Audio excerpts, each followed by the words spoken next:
Io e lelei lava Jehova e whaavavau lava lona alofa. E uina fisasia ili tangata mana me fai a o le alofa o le tua. E le maseua. E tu mau e le liliu lava e whaavavau. Ia upu fo yo au fai pese o vi inga whaamalo si awai le loto, whaamalo si awai le tino, whaamalo si awai le mafofau.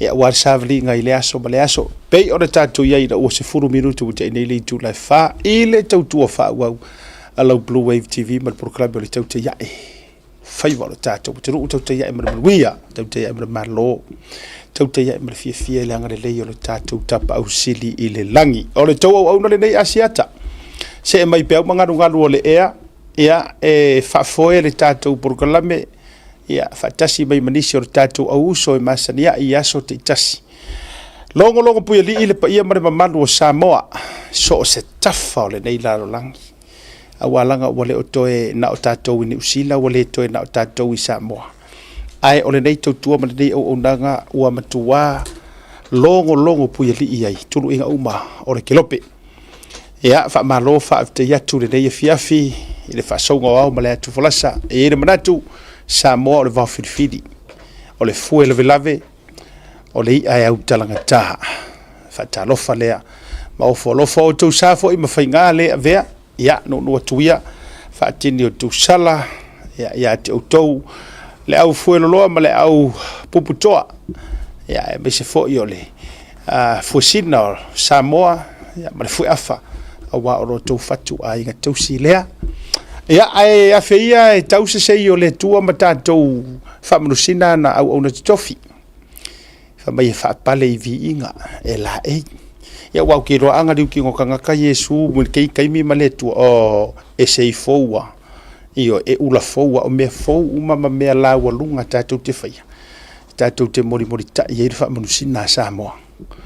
Mea lea, ma lo I feo I o le tara le leimo tau whanitua. Ia fionga I patele. Ia mai se foi o taulanginga ese a lau o fiso e lau o tolo e ala tasi mo ngaiolo ma lole o sai ma lole lava papali ole nei aso ole aso tofi ole aso foi le nei e ato ai lo mato au va se todo o vai que le nga se rua mai ai le amatanga o vai aso e o mai lo le aso tofi ia ona ale aso fa mawina lea o le sunga le loia ia sauni uni se leni ia e suma ia fo ia fa manino ni si o vaenga ai o le nei fo iaso ia e faiva esero pepe o le mafai mole a fai le o lo taimi ia o se taimi fa pitoa o le asuma ia fo I mafio mai le fio ngai le bule o le tatou SMI ini usile dei po okilani ia se I fa manusina ni si o vaenga ua ma se update ya tatou wa e mo mia ro sirfia fa pe ya nga e fia sirfia ma fia I lo me ko kupu zamo e tatou fo no to si la fia po aru I lo male o nanga se tatou sa malia nga le leila o le tatou one of our major sponsor ya mo nei tau sanga ma le lafo I tau sanga fa fitai ai le pulenga tama tai pursili Samoa ma vinde ma le tatou official nga ta fo ile ya o fio nga tina fa le tua ia cueva ia malpa io le no foalo e ufa ilangi fo lo ngale tama ia ai o lo tu lava o lo Yesu le tu mavavi fa aftai tu tu mala unanga ia o se fa burianga fo le fio mai o le pule o lo vai tatu ofisa e o kilangi ia I se time o le tatu proclame se ia mai se update po mai le tu al tatu SMI nisila na vai o lo fa tu langa mai ai fa malo atu fa aftai tu share le tatu proclame le vanga le fiafi ia o tau ia fia like, love and share ia o le vaenga le na o lo sao le na le nei proclame io se kusa fui peke I TPP kusa peke tautua peke SNDP ia wa te mautino ai au ia le au fast moi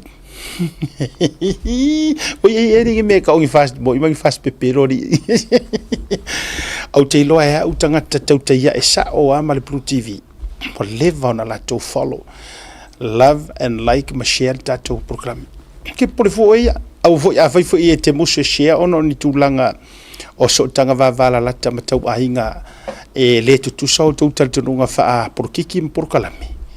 Au ai ke popole. Paulare meu te mana te whaia. Sign up le matou o nanga ta o le BLUNET. Kasi nga vaenga ia ai tau te o tele ia e se taimi muri ane. Ai ole a tatou tala me fa solo a misa ia se ta asofana. Asofana una tutongi. Ta ia ska ko asofanga ko kongi. Por mele ia o nga sa o mele kongi ele faina. Langa o tulanga foi lo ia misa pe fa ali mai lona le fia ia matou ia na tama me ia ele faina. Ya, o le sitaimi matou te fia nga lo a faia na nga lo mai le love il le fia full o le lava le taimi. O le aso fana mo fa te atu le tasi le tu sanga. O le tama au le leile nei. Ya se ta fai tau fa moni nga le o le tali. Today the 29th, yes, of the 5th of May 2025, Atlas Seupulis Towers Allion, your first birthday. We're deeply grateful for the gift of you and excited to see the incredible impact you'll have on the world. May your life be filled with purpose, joy, and countless blessings, dear grandson.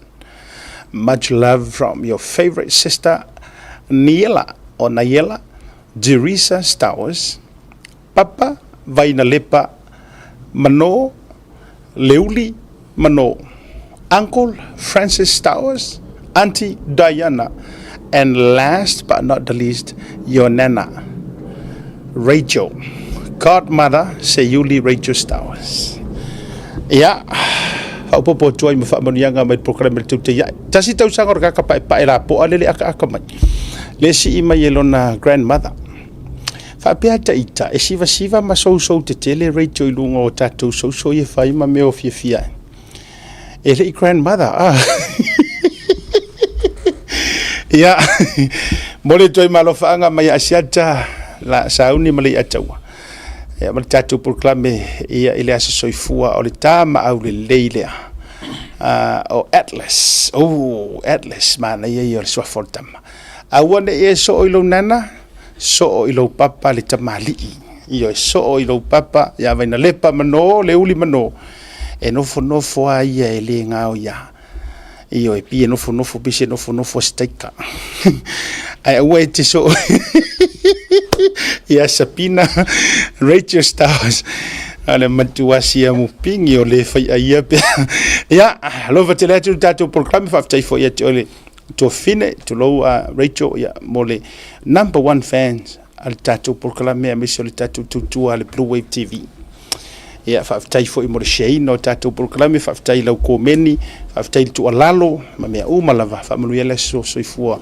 o si lua grandson awane ngalo mai matou ile taimi o barbecue ya lo fateletu te non pauna tatou wa a sofa nau fa pitoa misa pe yese si familianga le ole a sofa nau le ya la tu natu ongor kala fila vale sa au mai asi tau fa la po mai yelna happy 9th birthday to our precious grandson sole wama ngayanga grandson na la lo so kemingi is it Ludwig John Wendt. Wishing you all the best and many more wonderful years to come. May you always be surrounded by love, success, and happiness. We will always love you, baby. Love from your grandpa, Sunny, grandma, Colita, your parents, Rudy and Diana. Is it Diana or Tana? Tana. And all your uncles, aunties, and cousins. Happy birthday, Ludwig and John Wendt. Yeah, sorry, Colita, yeah, te oifo ilitina. Yeah, ono le tong fai tau watu le writings le nga mai lungar ka do fa mulianga o le haso soifua o le sunga Ludwig John Wendt. Io kiki ya uva ya kwa pia o le kama ki fanga vo ile John Wick. Yeah. But we all was fun now. Happy birthday, happy 9th birthday. ia te oe lea talii alo whaanga fo i mari Tautai A'e a siata ia mai seo sauni mali ataua ia mare pulenga fo i mo oe lea talii ia manisi lava o lo whailonga o tau waso soifua i le so mana wia tele lo tau waso whanau tato atu malolonga pupu fo i mai whawhela i le pulo le SMI e miso le fionga le polisili o le tatou tutua mara unanga a le Blue Wave TV ia si whate aniso tatou vaenga tahua lava mawhaalau i loa o le tatou me ia i le tatou tala toto pe mai a malolonga SMI.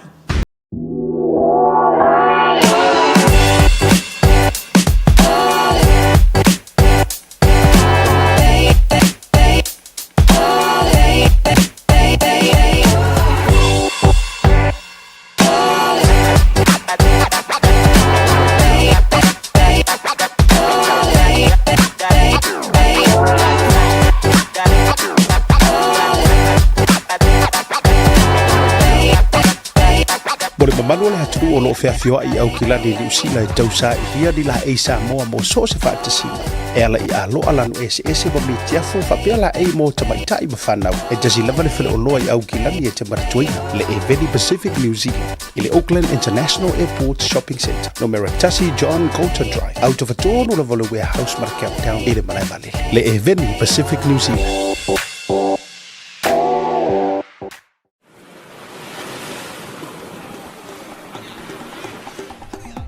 Soi fu manuia malangi ma. O lo ingo o matai a leota sinau mea tau whao. O a ua lo ia Samoa i nei mato ofisa o le WT Compensation Lawyers. Mātou te fisosoani tangata wa whaina mai ta avale, whale whenga luenga na superannuation claims. O le manulau ti o le mātou au nanga ina ia avele mātou ofisa e whai ma fesosoani i tangata uma o le Pasifika. Aisea awa e tā ua le mato ofisa tangata o le Pasifika. A whai o ese tangata e mana o mia se fisosoani, wala au mai tato ofisa nei Prispeni Australia le o fitu, tolu iwa lua wha iwa lima wha.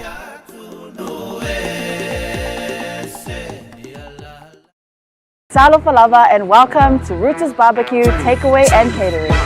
Let's go! You can find us on the corner of Preston Road and East Tamaki Road. 021 104 5919.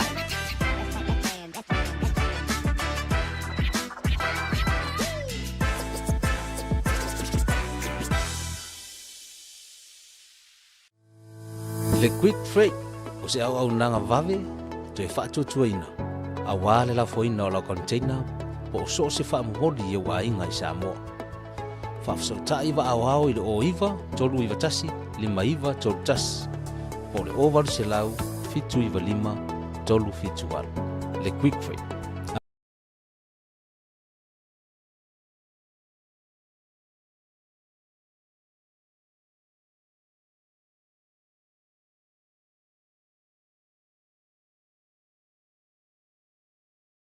Au nanga vave, to e whaamaria lotu.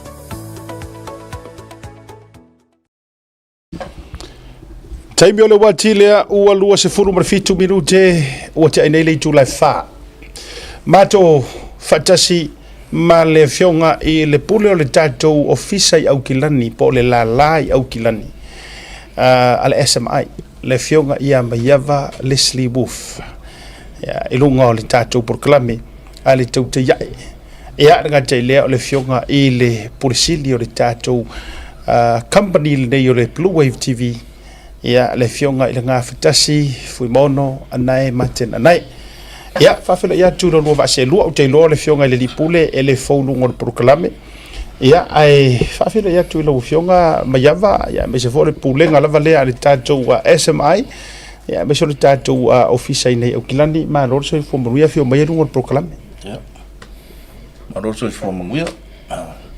Mua lava o ngā whakarofa ko i lau kōwha. Siato, o lo whawhue ar kako po Kalame, whakara whakfoi, lau fionga fui mongo, Martin, Polisili ar company o le Blue Wave, company Maros, ma le malu ar kako ofisa, ai whaasiri lava o ngā talo whatele atu i le malu ar tatou au mai moa i New Zealand nei, ia mai siwa enga o le kelope, o lo o whaafonga mai tatou pokalami nei afiafi Tautai A'e. Maro soifua manguia. Alo le langi ma I lau fionga. Maro foi le soifua manuia lau fionga nai? Ia, koe whakaalo whaku foi lo fionga vai malai. E re lewa kera kunge foi ngau ma kul pokalami le sports. Ia, leo ka koe whakasiongo le fiome whenkale, fiome le fionga ia maiava. Ia whakaalo whaku lo fionga maiava. Polisile o le SMI New Zealand. Malo, halo lava. Ole alo au le sa tapua ia le talonga na po maiava. Mania koe sa uka no ngalo ke mui. Oh, ele ila ia tiro e te de isa au ia unta alon po. Le whankara walfisiti. Ia. Langa o ke au me au umau kere por kiki. Oh, wana mwana. Oh. Se was foi dar kai moka ko fa karngonga ye fai. Io e io le malo o te lo e silitio e sau fia ona safa manuia le lua au po ile manu malo e ele faina wa talo mo e pi le tau tele. Io le tau tele me le talo mo feto ata to fai tapisa ina o tato wo sa ili jumping. Sao? Ya. Ya ai malo fa tai. O mai le tato unanga. SMI ia I tulanga o le nei taimi ma le nei foi vai tau o le tausanga o mai le tautua. Whaftai, ia kai mingai ka ko au ngo lo so longa manguia lava. Fio lolo lava ngai inquiries ia o sau ai mai sei lungo le ka ko Facebook o flow mai lava ia inquiries malu la kungu ai ngaka vo ile lungo le get phone. Ia le feedback ale sau ngai o fe benga ko mo mail fam kalanga le SMI ia o le number 1 ka pangi ngai blue wave le molia ko foi le fafkai mo le au ngai le fala wilonga foi o ka ko kampangi vai ia wo ia foi sei o sa mai auskaria ia le ngaka foi nga o ngai e karesia so far pa wa ko falsa ia wa makanga shipi sa moala ko materials ia mai si mele fafsa ka I mai le vai so fo pe audio pe o mai si fongo ie e alo ku inge sa mo fongo e ka le si se uma ka ko karango anga ie but o manguia river company wo querer improvement from last 2 months Malo fo ile fatotoa I lau fionga baiava mai Samoa ai atunu I fafo tatia ia Samoa I la tau nei New Zealand, Australia, America. A whai o lea te tele na e fiso tai mai mai fisili I soa whale o baiava Leslie. Lea tonu awa isi sila mai ai. O le tangata tonu a lea te tala noma I le telefoni. O le tangata pi fōlinga mai se siamani. Iyo, o le tangata fōlinga siamani. Ai a whasa mo te wela tu se salungi au ngang. A le tō te whafonga mai. O le matua le leia whasa mo. Ia, o nei whaafsiri e fia avatula u fionga. A mawala nei avanoa ia ona whapopo foi lea. Ai fwese vaenga fia sauru wale fionga lipule. Ia ona whapopo le tatou whasoa ai whaaftailo u avanoa. O le fsiri mua, o le hale SMI. What is SMI? O ai e anga le SMI, o anga whianga whanga umai le SMI, ai se a fo I whaingoa I o le SMI. Singa history wai le lei fo I le o kang kai whaakau. Ala ua mahala malama le lei. O whea sa wai le nei whaupunga ma le nei company SMI Hardware whamore mole. O le SMI. O le SMI Hardware sa mata mai le anga au ngai I sa vai I sa le longa. I le kausanga tasi vai valua. Sa specialized level I le ngao singa o le apa akofali. E supply ai makeki both upolum sa vai. Inga wa anu kampangi wa grow. A whapero la ia nga open and la fo I sa leufi. E sa ka urwai kaimila o le Samoa Iron and Steel.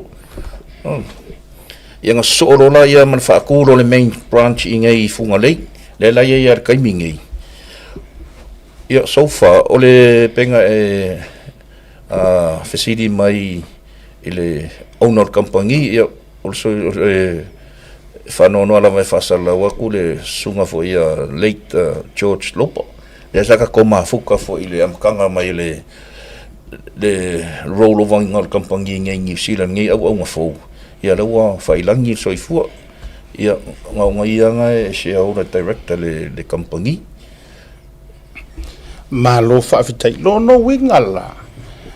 O le kampangi mai le mokele sa la fai. Kusa o le birthplace le o kampangi. Sa la fai meto. Industry. Ia o pe tai la pe sa a matalai apa. Ai pe la le wa yai so na fa telenga ma se fa lau telenga fo ile le expansion so le time. Ia I tulanga o loa. Now tahui o loa. Se vanga nai se vainga te firma so no. Ia ona ai ele yo tu vainga. Ia ele mafenga fanga luinga ke ole le temi mo ngo mitia George. Ore sau George langa sau inga fia major sponsor le pokalamele le Tautai A'e. Langa esele he's a big fan ile Tautai A'e, but he's also a big fan asiata. So I think ole sia so langa fia o me sko inga lungi. I saw le fail pokalamele asiata so la maka ko inga how this entire program works. Fakalkali sko inga simpai le Tautai A'e. Yeah. Shake hands le asiata.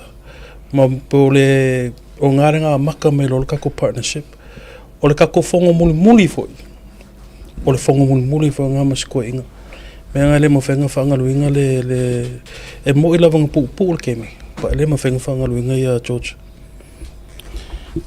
malo fa yes fa le fiore li pule ele nga lo pe le o se famu nga foi mo matou me se foi ya o le tautua fa sala lau ia wa o nga i mo kalo e fa kalo fa ile fionga fa pisingisi I longa ia Samoa ia George Lopa. Na taua o nasuafa. Ia whaftai Samoa le wanoa. Whafsanga ima faʻasoa. Ia aele I fo ile le amia. Ia tulanga fo I ole walaunga le tua ile fionga Libro City. Taola la fionga maiava. O ala au nanga ia ua whaalau tele ai. Ia le tautua ale SMI. Oani au nanga tau ai te tau ona sila fia wal ping denga sa ngongi yo apa sa amata mai lava. Oala nisi vaenga so far mai le tele tu sanga e mese se yo o mai te mili nei wa faalau tele. En fona e tu so no vangale. Okay, fafkai mar fasili asiato. Pe yo le product la wiloa le wa promote kaiming e or kako steel framing. Le product le fo ngai lava ka komele I eisi kampangi o amakai le au nga le pe nga fala wilo isi fo promotions o ke aku o le product le were replacing le timber a kongo sila fia e kele le senga ma le timber o benefits o le product fo ile e faile le solid ele aiangi mai voinga le termites le mo ila papa ia a faisau ora e vakuleia measurements e kipi le el masingi a fiti kongo le computer ia nga kipi ora ia le koyengi la pisi ni waste e pe o papa a vaku e fu aku a se kipi aku o kele me aruvale ia ngoi o ka foi la ia roi markupi ia ole framing steel e kasiara kipi ia vakurola ia mount lo le si benefit nga ele pe fa la papa koruma singa o fapi ale kamale ale lua vai aso wa fa iro mount lei ia o le like promote la va le kele ole location foi ole si foi ranga strength a kui kai coastal mele pisi ele sambi ele palango fi le pe lo papa ele pisamia le pisamia io Fama molelo fafsili maiava Pengal SMI ele the only steel fabricator I Samoa pesao ia sao le la sango pe ole kausanga lenga fasalau ala vai e George ole monopoly pe ole upunga ele I kaugu aku ele I moi Malaysia kampangi Malo whaatai, o lisi la vae ngā leo e sau noa, wā o le whaamaavenga whaafai ai mai sea o le cost.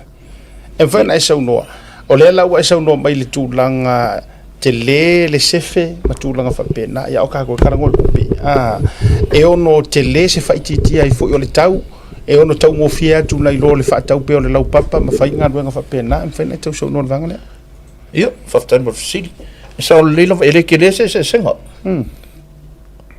O ngā le e koe ua available, le availability ua kelenge a silas fia, ua makanga sioki le timpa. O ngā kūlanga mea kau climate change. Le ua kelenga a fia e kako forestry. A kako sila foila i buildings ngai New Zealand.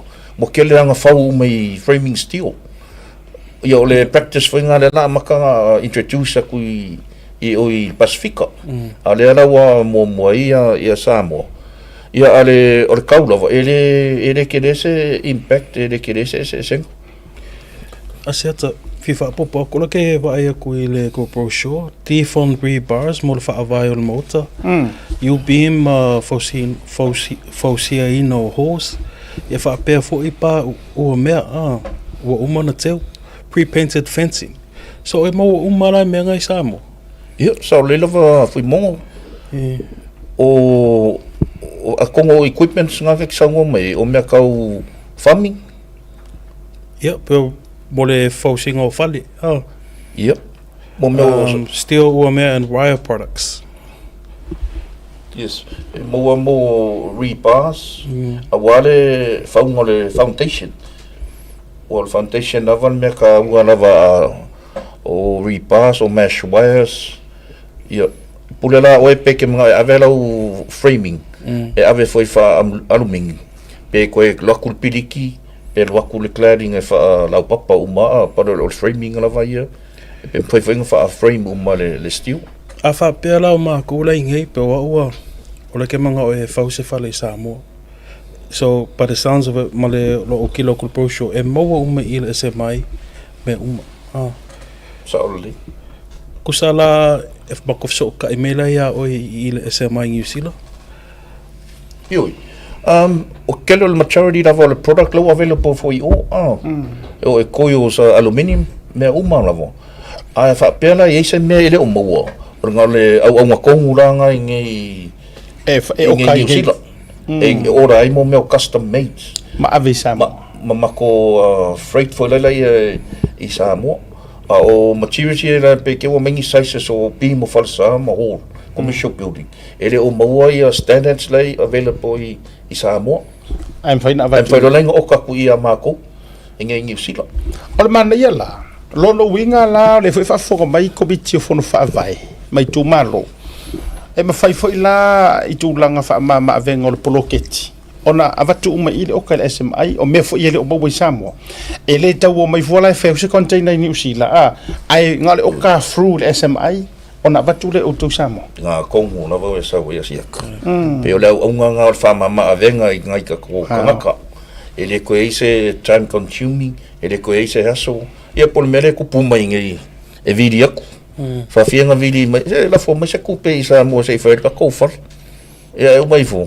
E fiu e viri mai ia lua punga e sauan mariu alun mariu fai sofa makai alun sofa makai alenga va como fai ser purpose o toi fo ile tala noa sorry Leslie Mayava ile tulanga o le senga o fausanga wa ele fa pe o te fai ai o le mana ia o le o mea le ma la mini le ma tulanga i fauhinga o i vivi o fale ma tulanga fa pen ele toi na ma le laina le tele o le mafui farvlai fa na tula le tau te ai lo longa ma tulanga fa pena tasila le la so fina tasila benefit o tulanga o fa nga o le kamale o malo saul ia ma tulanga le fa pe au mo voila a palasi fo ila lo kamala o papor me o le fa o la kula i be fatu mo vaenga ai o le ua fa ma venga tu inga fo sanga fo pe o na ia tu no fa ia o le si foi me saul le sa nga le kulanga ako kanga i foi lau papa e ki me mai e pio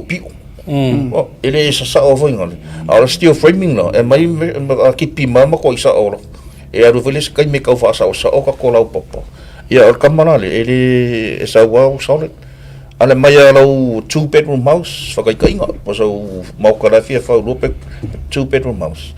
Ia ngale mai ala ia, whaawhi kong le mako le format. Ai o fasili uma ia, ngale inquiry mai lava ingai ia mako ia. O kangolo le pasi le sunga ia Conrad. O ngai ia le mastana o le engineering, ko e designer, Conrad Lobo. O ia kongwanga e ngawhai mo meo dynamics nga o le blokiki o le material le. Em foi langa whapeasa o le whale 2-bedroom house sa unga fittings o le whale laupapa. E ngofola em whainga whaofi calculate e whaofi whainga le template a le steel frame. Kero hasiata. Mon kua le asurang kao o le SMI I Mangele. Nengkau kukalangoa ma George. Whamai kala George, le songoanga George.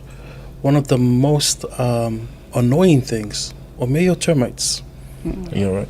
Oh, o termites ai kele nga destroy. Akia, tamafuio inisiti ala tuti atia lau papa.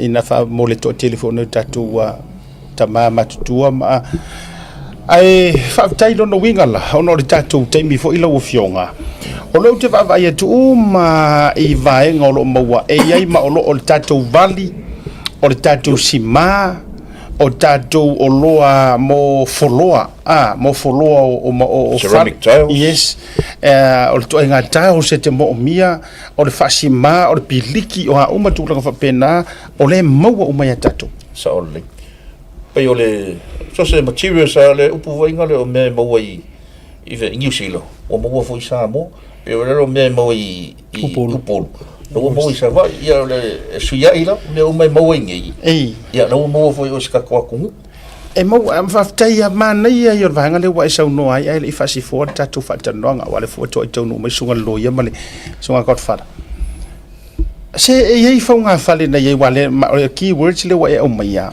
me mau ngi usila e to inga e umanga ruenga ni usi isa mo ta te vai ai longa makarakala mare mangi fingi makarakala fo le rough le pidiki ma walls ma me bena e te sau nei tatou fale nei o le manai ai o isi pi so le pepa mo mosinga ma o le ma faina ta o le mau ta manai nei ave Samoa in terms of fale tulo fale ta ele taos vai ngo fa pena Yours.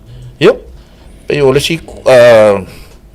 si kuunga o kako products mo meo electrical.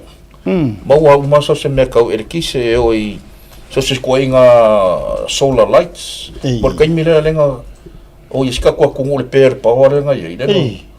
Sioki ele erekise. Ia kai mi kongwana ngai nga kauri e kako generators. Wow. Kau ia solar lights, ceiling lights. Como vanga ela le power. Ia so se mori ese lava. Ia sau le ku me kau plumbing. Me kau lenga sau ngoi me kau palama ma e ready made whaka ele showers. Kama ye kitchen. Ioi. Kama foi a palasia o kongu pe o ki monga palasi foi le rungo ro uru e le ko monga e tamangutu fanga apu ie. Shower heads. Ia sau le ia. Ma wa uma ya tatou. Ma wa uma yo. Sau foi me kau flooring ia me kau just going our tiles or the ceramic tiles or ia sau mal tile fix. Mo foi la ma le mo meu carpet tiles. Kui ngā whaunga lau ia ingi. Ia ka ko wari le pe ngā la wilo ele fasa lau nge ka ko e. Ia le wali ngā sau mai Amerika ma o I whiki good quality for I lafa.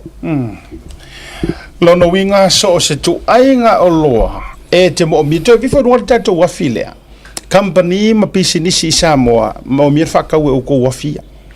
Wharitari malo motels manisio au nanga lava resorts ma me matulanga fa pen leanga au ka ko ke aru ke le mele fa ma o fixia ka ko amio e tulo ele fa pe o fa yatu ya le fu ka ko aru ke take government believe you me Samoa nga o campaign na fa nga paloka ya la o ma fu fu kan kaya ai lo toi popo le I pe ma o power manisio vang fa pena it's about time ka penga lu e mo ka marula alu whaatau mea umala vai SMI fans fo ia le tātou prokalame o le Tautai A'e sports tala noa ma le breaking waves ma le tautua le unanga le blue wave a ingi o kou alofa whao ngā tatou Samaria o tasi le nei o tatou major sponsor tasi le o major sponsors o le tatou SMI ia nisi vaenga lau fionga mai ava e te saunoa I vaenga o tatou o loa ma tūlanga o le fuua wai umar ngai kaimi o le winter I ngai au Samoa sama whaasoro a koa sa o le lei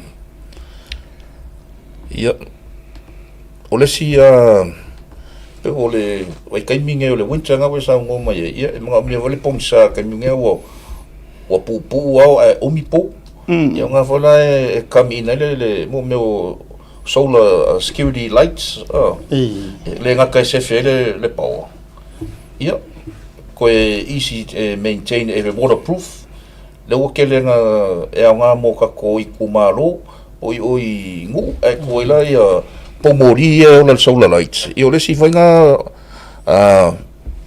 product follow introduce sau I kulanga mo me agriculture me ka lawn mo o gardens ia mo so se furniture o le ke unga kongo mauka malo whaafitai te le lava ia whawhianga contact ka ngata lau fionga wa o le o wa ia tui tangata mo ko meni mala tō meti how can we ring maua mayava 24/7 e maua mayava le po e maua mayava le sa whawhiona tūlanga o tatou contact whamurumole ia pe o le kuka ua leo wa we 24 hours lava lau ke le fonki e le isi aso marolo e vili ma le pora skonga ile makamaka le laka pipe vara le mea nga misi ai le state of origin ia ngone servanga I clients ia o le nampalanga le maua mailunga le screen o le whafsoka I mai au o le olu akasi valu lua o 5 I wafa Mo fo I le 47 Rennie Drive I Mangele pe fa pe ngai ki manga o e whasoka I face to face ma le fionga I Maiava ia lelo suang pe I le 47 Rennie Drive I Mangere Auckland SMI Hardware ma lo whaafitai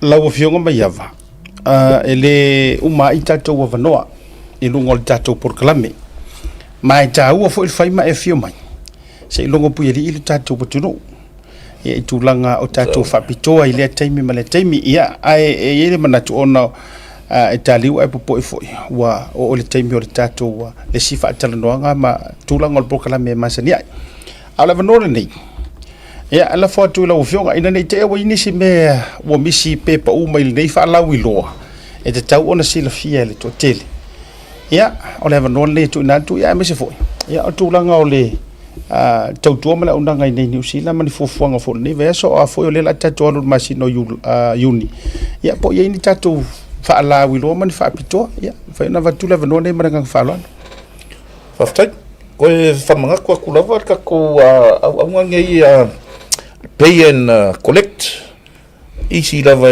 ngal vala au mai lava su lava lau kamuka wa so senga luenga lava ka unga lo kalkalngoa ma lau kamuka e fai mai so se mea building materials fai mai lau lisio materials ma fo meloria email mai au no kangolona ia ile lau email le lunga foi le screen po lunga foi le kako Facebook send me le inquiry lau ke on live ai foi yang o forwarding around ma ko team nei sa mo prepare my quotation ile kupe sa mo forward me lo ya le lau invoicing o kangono le fa liu is a competitive rate yo nga vakulele ma le account number e credit make ko se lengi lau se lengi ngi ma contact flow au sa mo lo I le payment lo credit yo release lo oka ia ngal ko fa popo ko le sangwang Maiava yo o email ya Maiava fa pe ngai le pengi mal pepa o le sales nz@smisamoa.ws sales@smisamoa.ws ia man numero telefoni o le olu Tasi valulu o 5 ia ma lo va tai halo te vai jo le ia ile tapenanga na fio mai malau fio nga Maiava im fai nai fa musina le diva ngole fefia li fa mai al tatou por kalame ia a kongo ngawa loma I luma ni vai aso I luma le kou wha moe I Amerika. Ia ai wa ko fa pulenga I Samoa. Ia mange New Zealand le asa mai New Zealand. Ia e mole ko se me aro fa whakawaa le e kou ke la AAO e promote I for ka kampangi. Ia o le la tau sila mai. Ia o le la ele nei. O te loa o le whapitoa mai lava na o mātou le au pae. O le o tau sila mai. O le toninga le o whai mea lofa mai e le pulenga le SMI. O le iai le loko le SMI. Iai ma le loko le tatou Blue TV. O le lima o lo iai le loko ale sports talanoa. Ia o le silima o lo iai ma le loko ale Kena rekui. Tautai A'e. Ia o le ala lava tu lava no la sunga le puli. Ia e te sua tu e tu mai lo ofu lea. Ia ona e to fatali se mai le vai ofu te uma sai fa mo mo. Ai mori fa malo a mo il tava no se saule la tu le fionga ile ia na e sei. Tu mai le la e le o fai me alo folo tu vai tu sai nei ele ima se sai so kot fara mo wei. Ele se sai so ele vis. O tu vai tu fo ia sauni. Oi lela la ki sauni lela la ki wa pe sauni o le small e po le lela e ale ia le tau sila mai ia e ko manga la ke mai le sungai le ia ku la lo ngai lo mga si sir sa pe na si sir oh se pak Alo lima Tautai A'e ia sports. Oi mai ku. Ia male NZS International. Oh my god boy. Ia ke kusi sa ule tako foi mai. Ke kusi. Ela na volke. Ia fa sa lam ilu mo prokalame o tau ia tau te langolongo ina tatou SMI mal tatou Blue TV. Ia me so paki me so love mo le fionga le dipule fa leo tu foi fa tele lo fionga blevine ma le tatou pulenga I Samoa ia sui pule o head of departments o le lava le tulanga o le leadership o ia tono le SMI supervisor CEO o le ofenga ruanga adom se si fato amata nafi ia fa maloma fa after tu on behalf of le fionga le dipule ia me se foi o lo fa tau va ma sunga ia le ataua sauni to le fo ND ai lupo mai se fo io au mua to vaenga ma to fine ia hana Schmidt ma pulenga ato ma mole to fa malo ma fa tele ia fa te fo ilo fionga ole a e ma tua pisir karingo ke fo e fa kanga ai kala fu ole kadi of sitting ai ke vidia o ia ma yava e le taria to lunga I anai to sirfia o sa mor ka malo ia isi vai ka vai o te fia sau noai lo fionga molia ko ile nga fa ka kere lava molo avango au le ngai kaimi ia e vele a we fai ma sui o le pulenga le SMI New Zealand ia ma sa SMI Samoa e molia ko ile nga fa kai ia ma molia ko ile fa mangianga mo fa mo Amerika anga le pele ko ia uli masao le male sao ngale mu le ko fainga malanga hilungo le ea ai ole kapua ia ku ma ko game fa muli aku ia lafo ia o ko ke kusi ia mangko mai ia vangai ala masakala ia mafau me mai ava awe te popole mai ava o morsila fia o mai ava mai ama o so tasi dia matai sa tupitia sa o mai ava sa ia o asia kale kai malanga or ke kusi mo pule maua ese fe mo e mai eu fa fonga mai amange e popole o kapa o kausi asiaka ia mai lo fa tuanga o fo ina mai le me lo fa tu sere se mai e ui mai fo kai malanga ele fa tele tala la vata tu te telie ono o mafana maftanga ai fa malo fa tai mo lunga uno manu ai pe ole up ile tu mati e fo ole tu mala unanga le SMI fa manu le tua fa tele le lava ia o le la wa ku wa mo le ofu malanga ko hinga malanga ai le au malanga ia awaina paua le tongi a lutu voto mo wa ise size o le atu ya fa manuia le tua mai lo au ma lo lava fa tai mo fa tano nga nei aso la tatou atu lo longa a foi mai a fe lo I got fara ma sunga le sauni lungo tatou programe tatou lo me ia le vanku fa kan mai pe mai tatou malolonga SMI Tasi nau mea tau whao, o a'ua lawyer Samoa I nei mata ofisa o le WT Compensation Lawyers, mātou te whesoswani tangata wā whaina mai ta avale, whalewhenga luenga, ma superannuation claims. O le manulauti o le mātou au-aunanga ina ia avele mātou ofisa e whai ma whesoasoani I tangata uma o le Pasifika. Aisea, a wai tā ua le mātou ofisa, tangata o le Pasifika. A whai o se tangata e mana o mea se whesoswani, wala au mai tatou ofisa nei Prispeni Australia le o fitu, tolu iwa lua wha iwa lima whawha.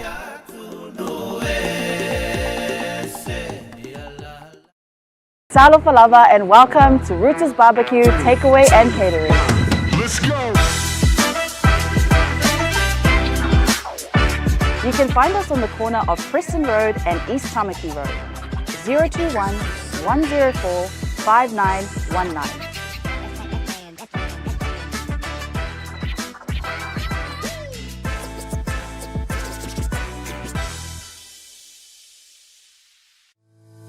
Le Quickfreight o se au nanga vave to e faʻatuatuaina auā le lafoina o lau container po o so se faamoholi e uaiga I Samoa faafesotaʻi vaʻaoao I le oiva tolu iva tasi lima iva tolu tasi po le ovalu selau fitu iva lima tolu fitu alu le Quickfreight auaunaga vave to e faamalia lotu.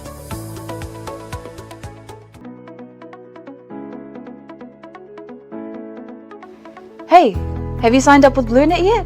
No? Well, let's fix that. Head over to www.bluenet.co.nz and hit Join Us today. All you need to do is fill in your name, date of birth, phone number, and a few other details. This helps us get you set up faster. We'll also need a photo of your ONT serial number and your modem. Not sure what an ONT is? Don't worry, this is what it looks like, and every house with internet has one. And make sure you have a valid ID and a utility bill or government letter to confirm your address. When you join BLUNET, you're not just getting fast, stable internet. You're also supporting shows like Tautai A'e, Breaking Waves, and Sports Salanoa. Your BLUNET subscription helps us bring you more content.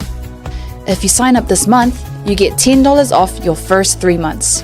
If you have any questions, call 0800 258 638. Join BLUNET today. What's up guys, Lupe Soraina Auli, Joseph Parker here in beautiful Samoa. Make sure you tune in to Blue Wave TV.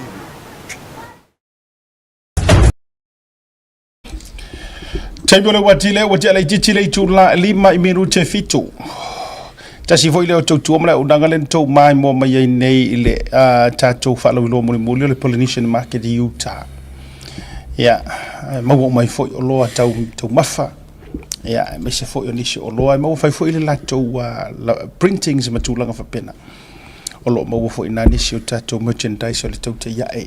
Ya, mo o tau o lo meli mai foi na Utah. Na le Polynesian Market falo loa sunga ya si ua moa. Ya, I Utah. Ya, ole ua matou fatasi. Mara matou au va amasani ia so tofi te tasi sunga ia le ataua marufui Godfather a mese fo sunga ia sauni ma lore soifo maua ma lore lange mama fa fere ia tuirua sunga ia I ali I fai tofi le kalisia e pia ka ko fa le nganga pe si dia kun ka ko wo I le fa taro fa o lau sa fa I pe o sa fa ia se petriaka Ai go ka fai o lima nge ke mire po ka ko. E fai lungo sound. Ai ba. Ke no le. Ai se a jero en ta jero vai de fingo no or fai ngori mo go le va wangalo. Maro. E ta umai. Mama wa fai mama o kanu nga kango nga fai me le. Ke do. Kakama kuwa pe o fai o di. Mas dia so Godfather. Vai. So vai ka programa ia Hape foi fa mai mo mai de ku un kupo mo e fa lo ya ku nge fiaf. Alo fa tai ia lau sunga loia e mai le dia so tu langa fo i o cases ma vai nga sa perfengai. O tele I alu le ko ne so ke le ya nga sa fai me lava falle I singa lo. Ya e ne vai so ye bisi ya fa felo it fo ile pa ya mal malo le atu no fo ne no e fa talo fa toi to asin sina nga ta fo ile ole pa ia ona tofia le tu ya fa taita po I fa tai fo I lava palewa fo I fe au manga luenga ma so si tu te lava lo fe nga ia tangata ia malana pa si so se vai ngol ke lupi fa felo e fo ilo to far vai malai va pe fo ile sunga le ato Malole ngaru malole tautua tala noa loa I tūlanga o whamasinonga ia e tautita ngofi imagine le bela tupu mai Samoa e ka penga nga whaaloia ai mai se la kai minge I le vevela o le keisi lea la o le keisi o le century I oi e ua amata le nei taimi ma le tūlanga wai ai ia e tati fuafua I whaatapenanga leu so nei o angi me ko kia o angi mafaufaunga na o me ko kia o a mafaufaunga whaaloia a o e ta pena I fuilele I le keisi o le lai aro finga winga wa vaenga mua o ta penanga ai te le isavari ro I kokongu o le potu whaamsino not the whole week but just this last few minutes or a moment ai ke le ialu lo malau client tonu o le aturu mo famsino ai ngai yau fa na fa o ngafi lo ia mata pusa o so I manukau e lo fo ia clients a peona a pi ai tu sai male silia siata o le me pitsilian ta wa ia a meselava I matou le I le defense o me pitsilian ta wa le tangata le te representing o le defendant ina I mafai ona malama ia e loa ana fatonunga ona e mai fatonunga a tangata le mea lai mana awai ia fua I fo ila oe advice falo ia ia e tatele ia lula I totonu o le potu whamasino ma avele ngoi lunga ia wala au mai I o ta au mai fatonunga al tangata le pole al mea lai mana o e fai e tate whamatala fo ila I le fo I tangata le mafu anga lewa o mai le whamasinonga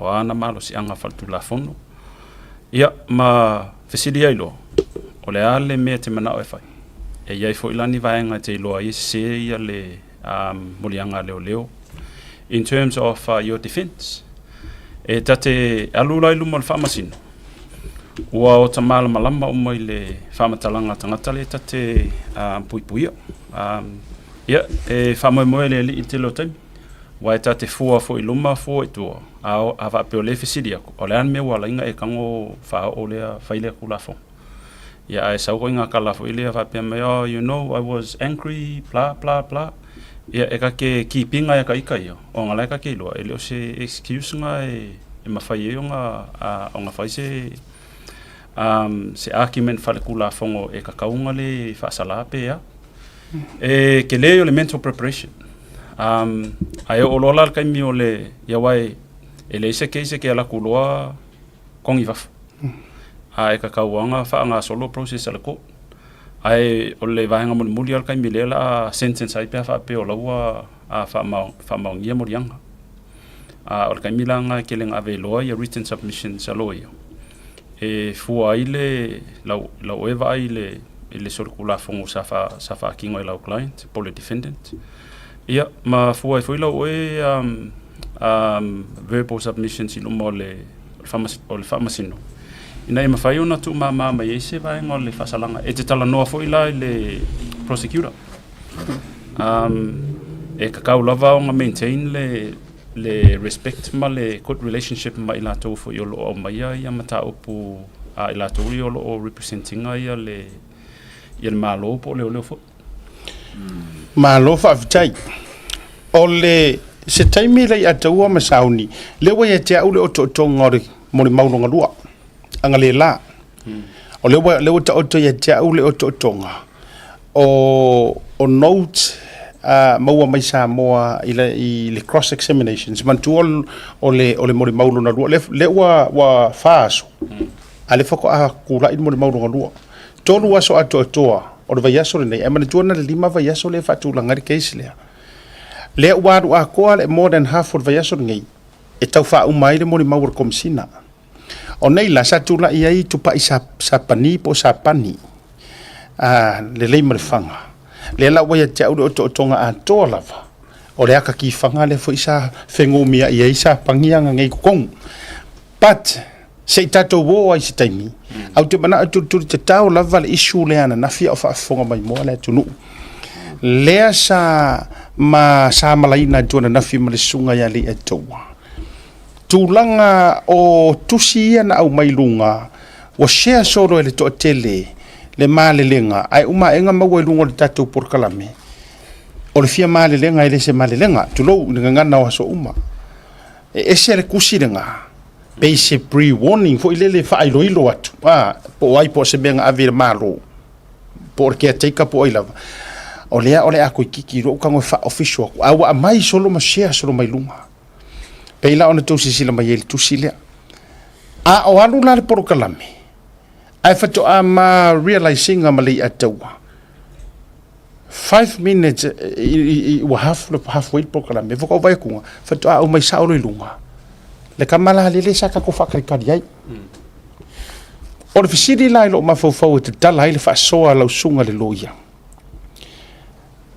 e faakanga ngi me faapea ongi pre-warning faapea ngai mua nga mai faafeke nga i mafofo ngokangaka o le isau le malelenga tustusia po se malelenga fonga ngutu e hongo kupu which is I've never seen penga kupu mua ai fa mata o ye sasi o lape le au mai ngome nga mai ngafi ile tunu o mai official le malo si o mai se fa to fala se to ai lunga le va le melena i mua fa mole misa se me lunga ko fasi silanga in terms of se letter heading ma se ko so mele misi lunga le le date laso le siaso ele vesili pe fatanga and I think I rather say pe kaubi pe kaubi ole afa pe ole wa fai fa ka longa i vai le ko finga o le head of state o le kofinga lea e mamalu ai fo ia lea kungu a koa regardless po oinga ke holding lea la fa pe o le mele lenga post mai sa o ima le saingi al head of state o le fesidi o ai inga faia lea ko inga fa iunga va pe post mai se mea la sa wai le CEO la le head of state sa wai ma le suafa o le head of state sa wai ma le signature al head of state kusa o le wai loa koe i le va ai maua lalo i la ko lenga faian me lea i le kofinga o le head of state ai lenga kai fo i le va ai whaakau vaa ia Samoa mar wha avai o le kungu i le whekauhi le wa mai awa peon mele lenga mai mua everyone alert le wa mai le male lenga mai le head of state ai au mai post nunga wha pea always ai e kau te whaakusa kusanga le au mamalu o le malo Samoa i le kofinga leo le Governor General ngi sila po le kofinga fo i leo le kupu kamai kai kupu po le perkangia kupu konga fo they will never do anything like this e makua e alu le feelinga ma le process ai le out i le media ai sea le anga e kupu lo me vapea it's like a laughing stock o pe wa fai fa ka longa i vai le whaanganga o le CEO la head of state wale fo se fa longa o ngi ko inga fa iunga fa pe i le kofinga so it makes no sense i le kangaka lai ma fa ka kaunga uphold le integrity ma le value o le kofinga because o le kofinga le ko kongo for constitutional le ku ai vai lai le menanga mai muli both these declaration regardless poleale in terms of official pay non-official I have an issue with this. Le au mainga o provisions po articles lai faile reference. Se kua e lunga le constitution la kongo fa mole amisa. Ka ko mo mua se alu lunga le top fa mole misa le constitution. Constitution of Independent State of Samoa. Ngai le lalo because e ka kaunga fai ka ko reference alu piko ilalo mela sangi. This is the current one. Ole sangi lo ya sili le yer kaimingi. Al swafalo lo ya sili. Alu lola le article 63 le fai mai le reference mai le avangi le head of state. Ilanga malenga. Fa ke le la kiki ava mole misa. Mm. 63 free.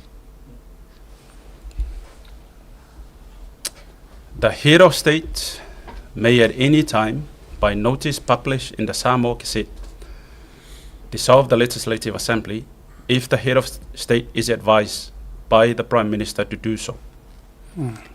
Vaenga sama-sama le saulo le vaenga lang mea maka.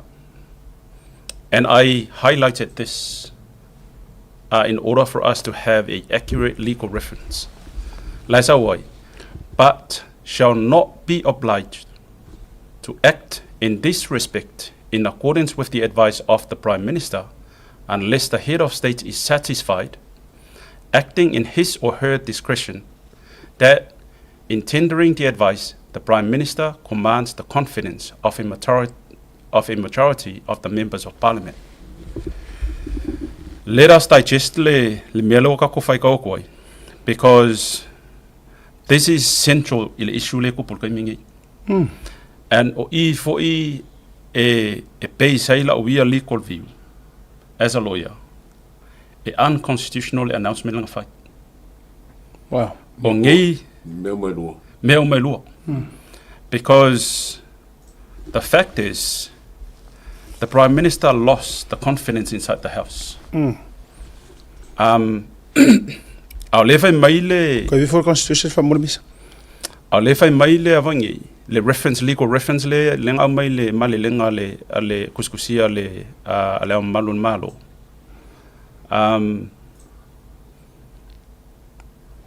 Pursuant to Article 32B and 63 free of the Constitution of Samoa. Kusolanga legal reference le mai langa malo sianga. O lo ka malama mele yes. Wale ai se power of fear me. Yeah. E ngake advising ai le aur malo. Onga ua lusi le legitimacy onga ia. Ua vote kolu fao le ole akungu.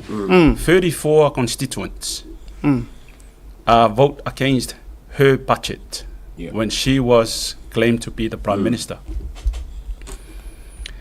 In other words, e unlawful le ngai fia me le fai. E unconstitutional for I le takinga le head of state. O le faukuanga fia me. O le walking vote parliament. Lawa le ai se avangi. Lawa le se vote of confidence. O le vote against the budget. It's also a vote of no confidence.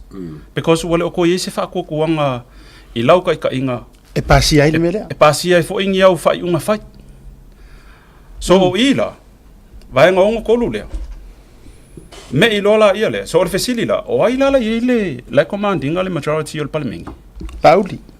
And that is based on numbers ia ko kongu o le parliamengi.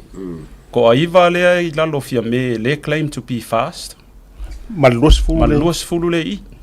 So ia kia ulanga fekau I le ia le kusinanga ave ele speaker. Male clerk. And given la wale o koe valid, ia fia me as a Prime Minister o leua vote against a le parliamengi le kongu. This is the only other head o le legislator e mawhaingonga advising al head of state. Le function koe legally. Yes. Wow. Onga me ilola ia le vaenga kolulua o le whaavai. 32 kakova island melave meile kolulua pile reference my head of state.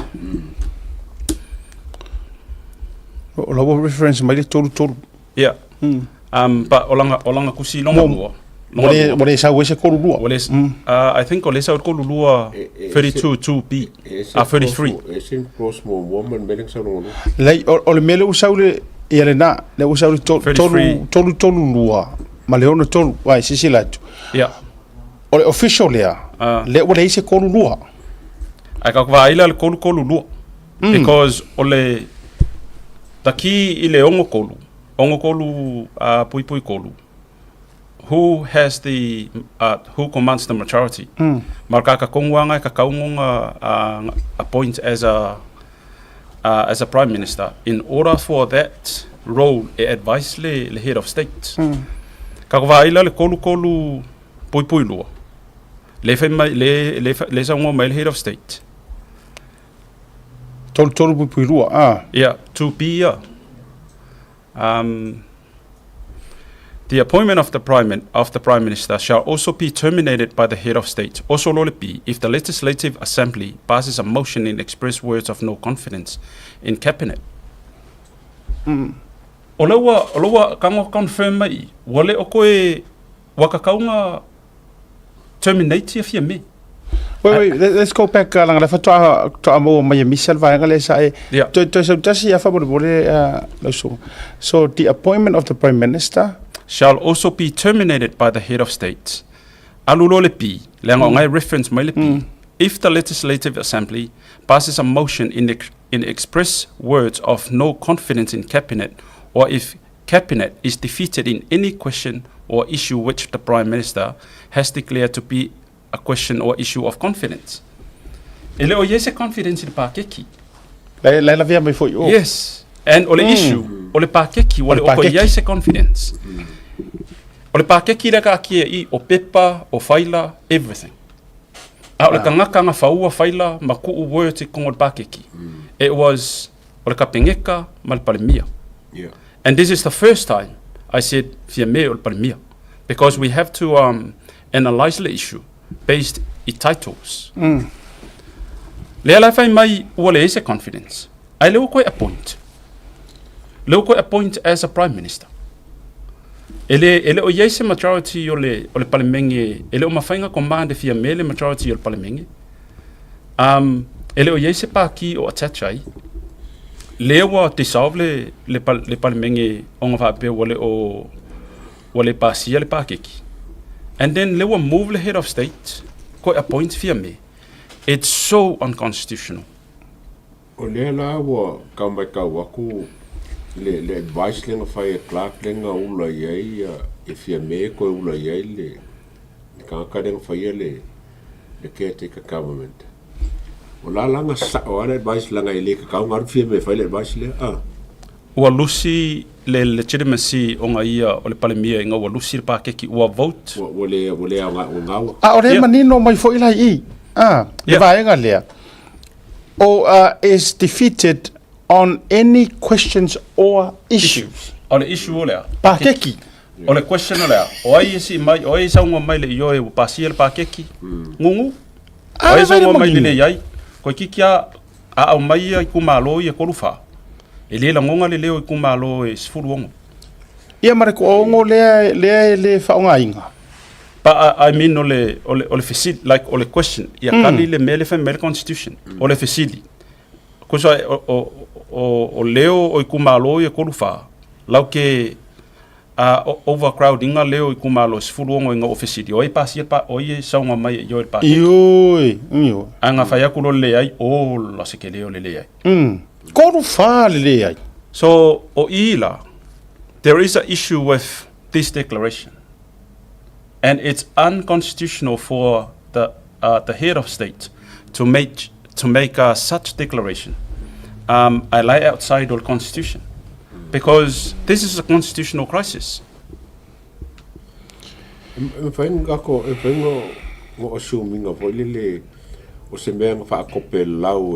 Fia me ma te si lo ia ai le ilo lo ia city. I am not going to entertain the assumption with great respect le ataua because we o le waka ko we are at the stage where the nation is in a constitutional crisis, and we have to look at the facts. O le facts le ka aki ar constitution. Ka ko wo fo ila le article 32 lua a. O ile meet alle requirements le fa mai le ongo le ongo kolu pui kolu. Fa molia mi so fa fa so. 32 yeah, le na 32 so la fa mai there shall be a cabinet of ministers alua as aulo le lua. Cabinet shall be appointed as follows. The head of state shall appoint a prime minister to preside over a cabinet, a member of parliament who commands the confidence of a majority of members of parliament. So obviously, yes. If we go by the numbers, and this is where the technicality comes in, if we go by the numbers, if this 9 says, oh, now was we makpaki, okay, you're actually contempt le palemengia Samoa. Yeah. Because ngau ko fai mai ko kilo koi paki i. And from January 2025 to now, longa winga langa ko whangao ia le au mengo ko pera kong kongi eko. Because that's another legal issue. You can't just say le kai milea whapea mai wasui lako paki, and you're not allowed to hop. You're not allowed to become independent. You're not allowed to form another party. So you are forced to agree. You still fast. Otherwise, you contempt. Ma mislead le kungu le kaimi a ko lenga ia I oma ko kongi o minska. Malesi la vai nga sa unio le wo manatua. Ai la ngisi e makua o ko mekir ko fo I lo fai nga paro ka laiki. Or ko iva.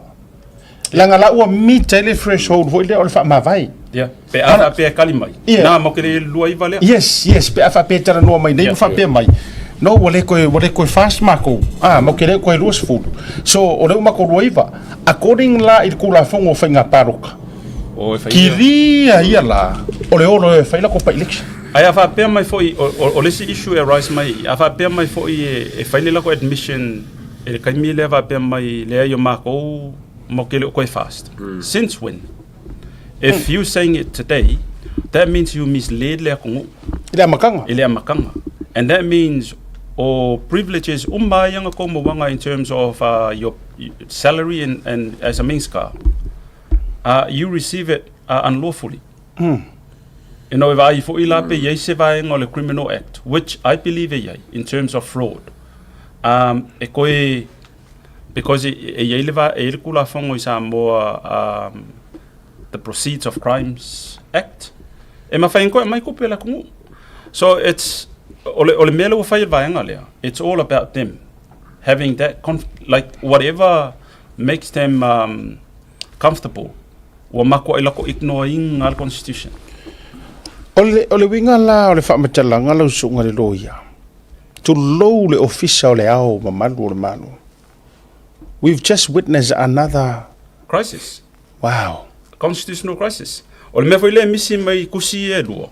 Like, and I will take the second one as the more relevant one, in terms of ole mamalu male. Ole me le misi mai because ole kaimia activate le 63 in terms of what dissolve le parliament. Waka kau foi activate le 64. Amai lunga le 64 va mo le constitution na mis. Wow.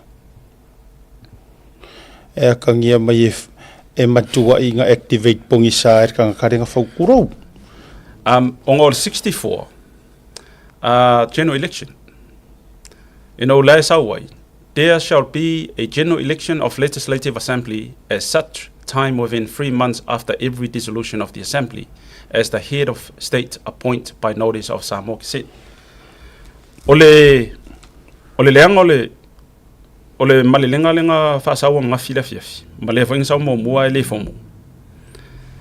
Onga e kakau onga restrict le caretaker. Mai le kama fai track le election. Lo amai all formula 64. And shall can be read at there must. Ele is discretion. Yes. Ele e fo ise fa pe negotiate. Pule I mai. That is the formula. Ia o aku nganga te sawa parliament ele aso lea.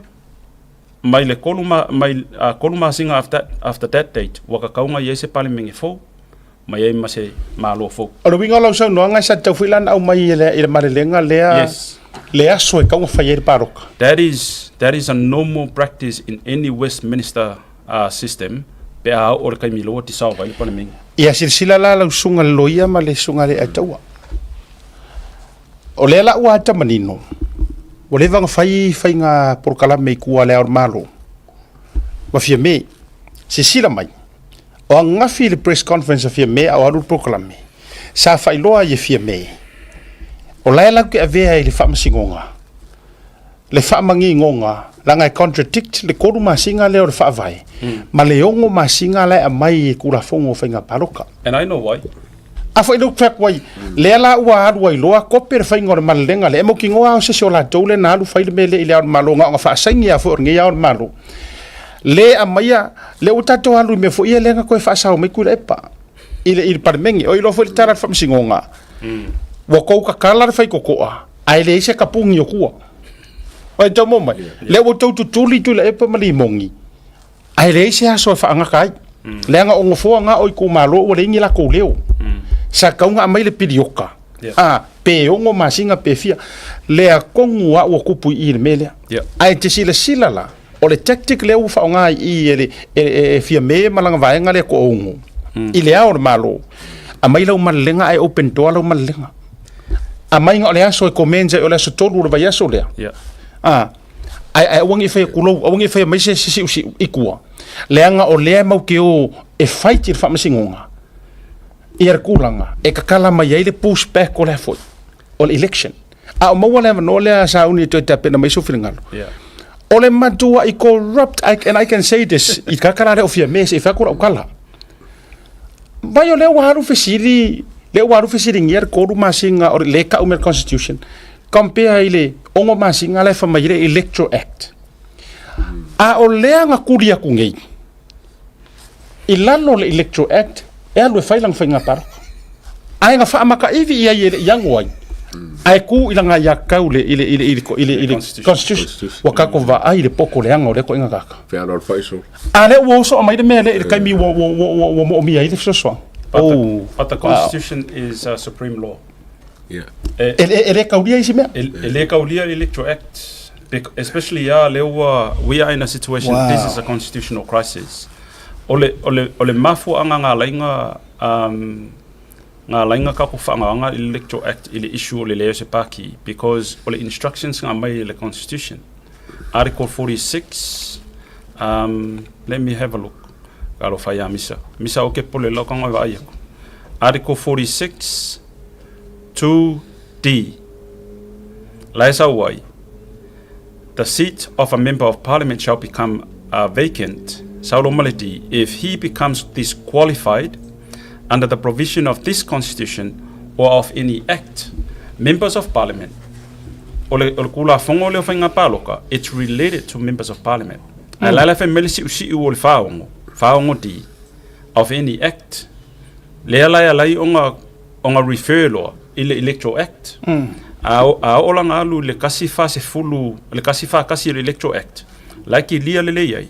Life mai pe ale meet requirements ye la lo le refer le faongo. And there is a confusion il vaenga nga. Onga life mai yo le faongo lua ABC te alu electoral act. Ai wa misilality. The constitution is a supreme law. Yeah. And that's where ele fa longo la constitution electoral act. Ai fa longo electoral act ile constitution. Lela ava ko lo maliti ko kom. E o foi la le viu fia me fa pe mai pe fa pe o le ka ma fa ye le fa le ko e ma se ava ngo e ko le ngo masinga. E based on the electoral act. O vesili la o e fa longo ya. There is a reason why we have a constitution. There's a reason why our forefathers and our forebearers they were fighting to have a foundation document. Le mafuanga le ingoa yo le fa vai. O le fa vai. So o kura fongo me uma makangaka so ifu umo Samoa e kuku ilunga ole fa vai. Ma ole fa vai. Ole fa vai mo kangaka. Ele le fa vai mo ngao. Members of parliament. Yeah. Mai o ifo ila o mea konga lea lenga manga o e pushback because o le requirements to register a party and to register a candidate should be 6 months before the election. I have a peala e alu, if we go by the spirit and by the instructions given by the constitution, o ko su lima le skalan paki. Ele mfai ko run. O ngala lea, o ina tonu walanga lele mau mai fafatala I posta alesi fai pule lea tala oso. Le te tonu lava to ono lea. O le fa mai longe na neila na pati. Well, it's outside the 6 months. Le fa mai le onga fa. Le wa fai le fa le malilenga le head of state. E fesilingia fo ila le kango le head of state ko le asokolu le activating or dissolution. When you dissolve a parliament now, it should be now. Afo ila o fesilinga le te vatua. O le catch. Oh my goodness. Le lan o fe tu talo le o malo. Yeah. O le o malo le fa ko fa le moving o le so call. Asa ka muti sa o la vale so. O le aso anga yele vote. Yeah. O le aso ele ko ka wa fia se parlement. Ele ko ka. And now you make a declaration what dissolve le parlement. And when we talk about dissolve, o faka ape. And o le fa mai ko afaka ape la so ko. O nga kupule action I afaka effective le aso le. Ai ko sa na vea ngeni ka vale eva ku mo fa msingonga fa so muri nga la vea ai ka vale. Ta ku de fa ka ingon me. So le wa move le me manga o va nga le ngo in me la manga o. But it should be what the country wants in terms of the constitution. Yeah. Because ele mafailanga ka ngo fi sui the constitution e fit taila ko. They have to fit the agenda in the mela manga constitution. E que no, ese Mario le. O vai akum kwa pe ka paso mai fi me wala I ngale fa marolo le fof kalai ma sui fof kalai. But this is the reason why wala fa marolo. O won lenga sa wangi kusa e kasi ka kala liko langa pawa. O speaker ese mai I le CJ ia wa tu low I ponga I kogu. Nga ore speaker la fa. Fof kalai ma sui fof kalai la kongia. Ai sila la na no fa tu le utato wa manu nei lunga. E sila sa wanga ko fa fo ingai la utala sa wanga fia me muli. She was not ready. E fai sanga sa wanga fa ma vai. Ai fa ai wanga upu foi mai sa uni male atowa. Ole ahalu e fa ku le ar malo. Ai ole si foi vaenga ia mautinoa ma fa ta. E fina wina ma fisilingia. Le konu masinga le South Constitution. Ma le ongo masinga. O le ongo masinga le South Kulafongo fenga paroka. E monga o sui kauva ele mo le akungu. Yeah. O le konu masinga le karango ai fa vai. Mo le akungu. A le la alu e kaukule. O le fisida o te fai atu o le matu wa tau pule le yo le tu inga mafaufau. Poro kiki le anga. E fai e nano fai atu le atu. O ke kurikulia va enga le kukulia. Yeah. Nga kukulia ku ngai. Ai fi ngau mai e ka ua fa vai. Vai va ai ka ko poko e ko si fiesa mo mo ka poko le nga le ko inga mafu fa pea. Nga kukulia ku ngai mala ku paki. Ai aru fai de kala. E ma fai nga kulia o mala paki. A o ko finga langa o lai lalo fa vai o par menge fai ar mer nga. Ma ko ai ka waso ai le fia va ai se kula fongo finga paru. A le o mu ngai le mai. Ai va ai kala lai fai mai. O le ai mau te avela nga se fesilingia se tala fa masinonga. Ile vai nga le. O le o kaulangi o mai ka nga kai o ya kuila epa. E ke rua ai nga masima kiva kulo ka ko I mesa sa. O ila fa masingo le lai fa mo ngi ye mele. Wala nga nana o fa yetu. A fai o le mai malelenga fa pe ngai ale au malo. Ese mai ia clauses o lai reference langa kusi mua. Ese le mele wa mai le kusi ronga lua. Koe amai mare lenga nga ole aso a maka ai le sia so ko ya ai. O ala ku o ngai me o ka ko vai. Fa maka o le fu ko ka ngu mele na o fa so atuai. Ile fa matalanga a le sa fai ma leo ale ba o malo e sidiro ko ko. Ya. O langa fa makalanga le nga fa makala ya matou. Ina o matou fai sa uninga lotu. Nga o aku kuila epa mari mongi. Ile level po. Makua o ke ngia le aor malo. E siri lo vakua fa penga sa mo upu sa. you know, o ke re popole, pole are maro si anga mwenko fai me kia. Ele ka fia ila u karangoa ni mele. O upua ia. Nga maku wale yanga le o ke ngianga o ke ngia ai. Kui malele ifango, e kui le epa. Ma fai ia ipo hange i male lenga wa e ngofo koe fai. O lai sau fia me sau e kiki o i fafo upu ia. Lenga ka wale i loa i Samoa. Lenga o le fua ka koe va ai. Rongo winga ka ngia mai wa uma fo inga fa afefe kui le epa ia kui malele ifango. Ale uka koe va ai fo i fainga reu fai fia me. Kulo wa suafa ma me ofisa. Le fai ngai fainga. A ole e mai ka. Sila miole kung. Ale sila miole kung. A ole tau e vale e ale kung ole ko ke sila mai ole ye lo ia ele ga sunga ya sauni nga fo ye lo ia aka mai nga wo aku ke si Samoa. Ya. Ole vaenga lo te fi to. O ye la se afianga o langa kusi le nga fai. Mua le langa lo ke fi kulia ia classes ia ko le wa esere me nga kusi o. Esere mele wa maili official madelenga wale sa wale ko rua le ka kuria a ko rua ko nga le ye upule fa mafa commence le maturity o ye la se afianga o le me o le tulanga o le femo mo wa yo ko nga malenga fa pengi ile va ingol tulafono fa morisan unconstitutional, and I hope you know, in the spirit of maintaining the rule of law, I hope ava peolai e vai fo ile sunga ia kule epa. Instruct langa o ila ko mo ngi credits o le HRBB. If I penga final fast, instruct ko loya. Take le meta, it's unconstitutional le langa ile nga fa ile me manga o kangaka. Au le ka oko le fa vai o le ku. O le visidi kelia. What's the point of having constitution pe fa peole vai ngi amale male upo ko ia kaika. Because ava ai le mea le manga o mia mai ai le o le ongo kolu ia le activate ai le kolu lua a le anga fai mai le ongo kolu pui kolu se ilonga lava o se pale mia o lae e iai le o lae iai le confidence, the majority confidence a le pale menge o le pale mia konguanga e ngake e valid langa advice i le head of state, and the head of state is not obliged ngake taking us advice se kangaka ole se confidence al palemengi ole palemengi ale kungu ele o se palemengi ale fast ele o se palemengi ale HRPP ele o se palemengi a fia me malanga ko sfululima ole palemengi ale kungu, and that's why we have a constitution. So unconstitutional le malelenga ale head of state, and this is where we have to take this matter ile famasingonga, because there is no discretion al head of state according to 63 and 64. It mandates the prime minister must command a parliamentary majority.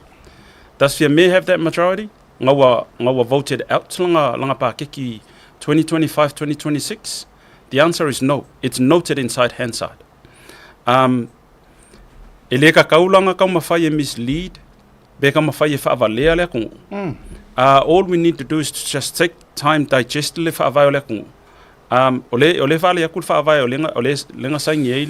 current Attorney General.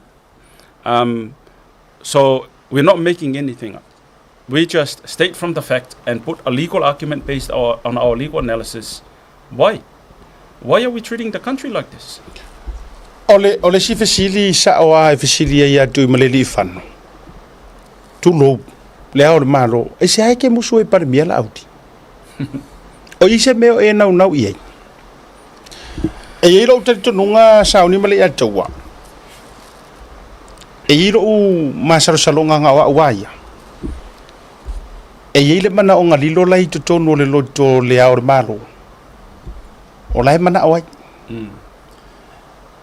tari tonu mai e ile mana o ngau te lor mana o ngai mana o e fa wa pe lo na tofi ya o malo se o na madiu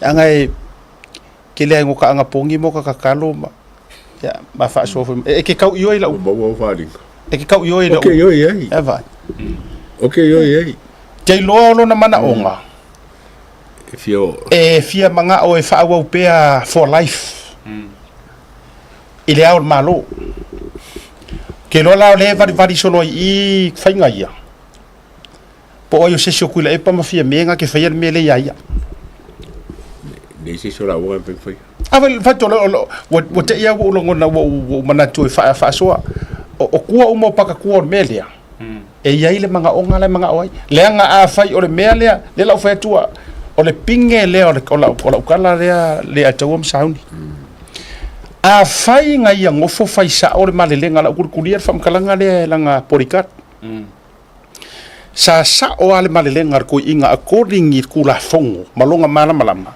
le anga mai lo le ruling ar fam singonga e fai fa kaukonga fai lo malanga malenga that was the correct malelenga ko kofu ku lo mara wadi I po ko sangole mea masonga fai ma ave ia ile fautua le anga fa mai e te malama or ki question le ki point le anga fa e ke malama o lai o mai le fast fia me mala audi e kiki o fafu nga onga ina le fast auti lo mo e le manga o ya o langa lai lau ke loa o e ke HPP e ke langolongo inga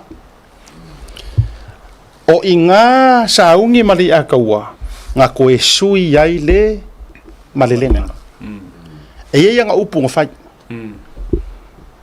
kau ke vai po ai pa u ia le melia upu ia ranga le fa matala mai le tangata lana tu ai au tafa mo saunga le mu o le mandu le malo le pole o le a o fai le ngei mea onga o lo manga o kule pa ai kau ke fa kali po ai pa u ia le melia le mama for melia le anga o Samoa mo io le ka pu sui lo malenga o inga loa ngakango kuai malanga leo ave mar fau kuanga mo ese ro mo I falakai le nga mala mar kai o kumu pasia falakai o masi ia ku o ese ia po alu o I maka ngofo se im kau seto ai le mafau fa o polesa a ko le mere o ko sui so ole a le mar fa vai le ala ingo fa yaku e yai longa manga onga wa mafua inga kasui mea so ave ese la me ka o fa maongi le fa vai mar fa maongi le kua ai avi for me ka o ngau de kofi o me ngare o kupusia ka ko amio ngau le wa vele ngau le kofi e maliu le kofi le anga ele manga o kupu le mele ku lo le fionga ku yakua nga umalanga sfuru ka usanga ko ngofo au kafa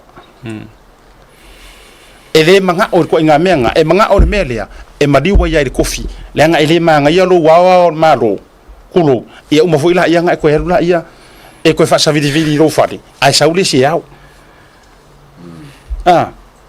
o I la le ki o mengi fa fonga mai Samoa le ua fe koso ia I fa ia makau ma koso I fa pa ko lo lui a o le e po falar ka po inga le ku or menga de ukula mai le foi la we've seen another repeat o ka ko vai ngai ko inga male lenga fa pengi fa ka ape avela so fa ka ape o le ka fu ngo si ka fa ko ngi kai mi o le me mangingola ele entaito umala ko sulima le ko ase furu lima lea ia luckily o le ia le pack up ko iva e le pack up ko iva on o la likoli pava pe o le skala Laile skala la il fast. La skala la fast. O le lakir ko iva. But or ko ongo lea. But I don't think as yaka e mafai because ava pe o le skala le fast le kaimingei o le re-registrations. I se pa kifo. E le o guarantee fo ila mafai ngala ko ko run mai lalo le fast. E ka kau le skala I se si pa kifo. E ka kauwhenga le skala as independent within 6 months. So, o le risk nga ia lako, o le risk fo ilea, sa ka kaunga lako va ai I kai mio ka ngofi drag lea kung u ili le fia resolving o le issue le unlawful o le kai ka inga fia me, nga ule ise pa ki.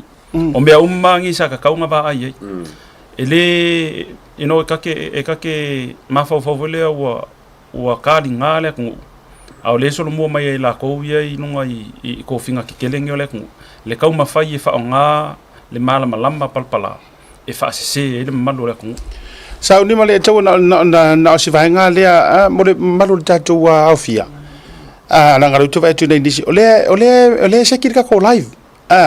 Please refresh it for lau pito. Maybe kape wakere me vere mawanga o nga wakere wa upload ai ma me wakale me ole attachment fa mole to refresh lau telefoni a fa pe fo lunga le YouTube le so lunga le to fa fo mai pe ole ola le ole okay ya le tu langa le tato wa leo o le tatou por kalame ia se ivanga na o tau fa le tonu misa o so longa le se failo mai po okay la mai misa la se ia le okay ya me uma ole okay lava ia so fa mole to refresh e lau device po le lava le vai ngolo e fa ngaina sorry wa interrupt ile ngo hotel lava tanga tai te vai tunga le fa mai se ole mai ngai issue o moku ma se ka ko wa mio ya ole la na ya ole seki tina la tatu malolonga tatu tu malolonga tangora to refresh la ngoke longa ke ngau mai kape ko ki ya tatu malong pupu to fa wol tatu proclaim unites us. It is etched deep into our DNA. We stay connected to our roots together with Digicel. There is no better way to support the 685 than to buy locally sourced goods. Here at Tasi Market, owned and operated by Samoans for the Pacific.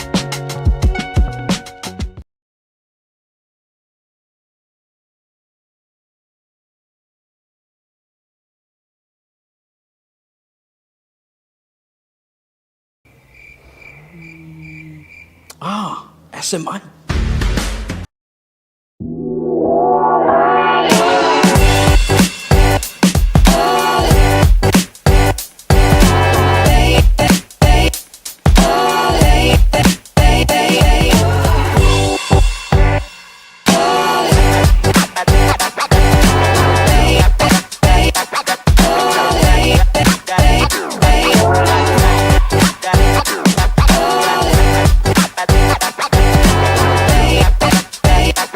Manu le hatu o lo fea fioa I au kila ni usila I tau sa I hia ni la e Samoa mo so se whaatasina. E ala I alo alanu ese wa mi tiafu whapea la e mo tamaita I mawhanau. E tasi lava le whele o loa I au kila ni e te maratuina. Le Eveni Pacific New Zealand. I le Auckland International Airport Shopping Centre. No mera Tasi John Coulter Drive. Out of a tono la vole warehouse market town I le malai malele. Le Eveni Pacific New Zealand.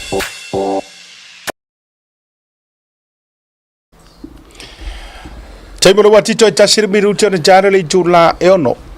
E ele tari tununga ole na ua matua umona tongi ilunga tongi ilalo vili lau telefoni pe ki kaku. A faifo I ua motu. Ole mai le feedbacks wafta ia ila tau e iana I tatou wa angeru tau sifo I la tau e vave mea la tau wa ta umaia mawhailo mai. Ia la seki le laku I Amerika, seki Australia, seki New Zealand, seki Samoa. No winga la e longo fia e lo to ruor mele te la fia. Sa o kon fala. E longo fia e yese me malu ale te la fia. Po la lo se peis o se fale o fe foi isi un fong. Kilo. Po la finga benga foi lela la fi con le. Ya, po lo e anu foi io e. Po lo tu uno ofisa. Ale lo sunga le ile loia. I mean, ole e ki sa ungo mai alo le tulafono, o lai ile liko timi Samoa. I mean, ele o se va e ngai ono sila iai, mafe iai se avenge I mea po le a kua, fai mo le a kungu, a fai ke dem whaingo fai a mongisi, do it for the country. Fai mo tangata, le ufa mangingo fa mamlama, what do you think? O se langona fo na siata, ona papere le sunga li atawa. E ka kau o nga ave le whaamasingonga. Le unconstitutional declaration ua whai le head of states. O nga e ka kau o nga whaasao le leiva e ngor kula whango. This is a constitutional crisis. E le mawhai ngā lua I whaapea I ko inga malelenga whaapea. Mai e le whaapea fo ila ave ifo o le head of state. Nga whai le me excuses e justify ai le unconstitutional o ko inga malelenga whaapengi. Mai e iai kai mio I luma. la feke e ngai ai fo ila ia lea ingi fa unga la fa ka mioluma o va pe mai ele ikea le head of state to the constitution ele ikea fo finga malo nga ia fia me i le constitution. So why do we have to care about the constitution now? And all unsafe nga male risk nga ole ko inga approach fa pe mai ka kau lavang avel famasingonga le declaration nga fa head of state ole me piko sili nga fa ngo ile au mai ngo declaration ele o mai ele va nga ngo fa Lango le fa ole constitution fa mole misa te vi fo ilunga se sila mai le tunu e ai fo imaloia Samoa lai mai mo mai kemingi ka ko program ta pena ye ni o tu fina ngalo o wane ma ta avai le fa le ma ko kilia le there shall be a general election of the legislative assembly at such time within 3 months after every dissolution of the assembly. So ele ka kaulanga fa pe lo ti so ai fa ka ya fa pe le parmenga Samoa se I fa pe se meet requirements ai la ko via fiole. No, it's a constitutional crisis. Mai ele fa pe fo ila o le fault o le ko wala inga kupul mele o le fault ila ko ngai ko parmenga. And whatever politics langa play ko parmenga which led to this outcome, it's their fault. Ele I mafai ngala ko soalo pulenga, ele I mafai ngala ko whaanga ku lafo resolve. And it's because of their personal interest.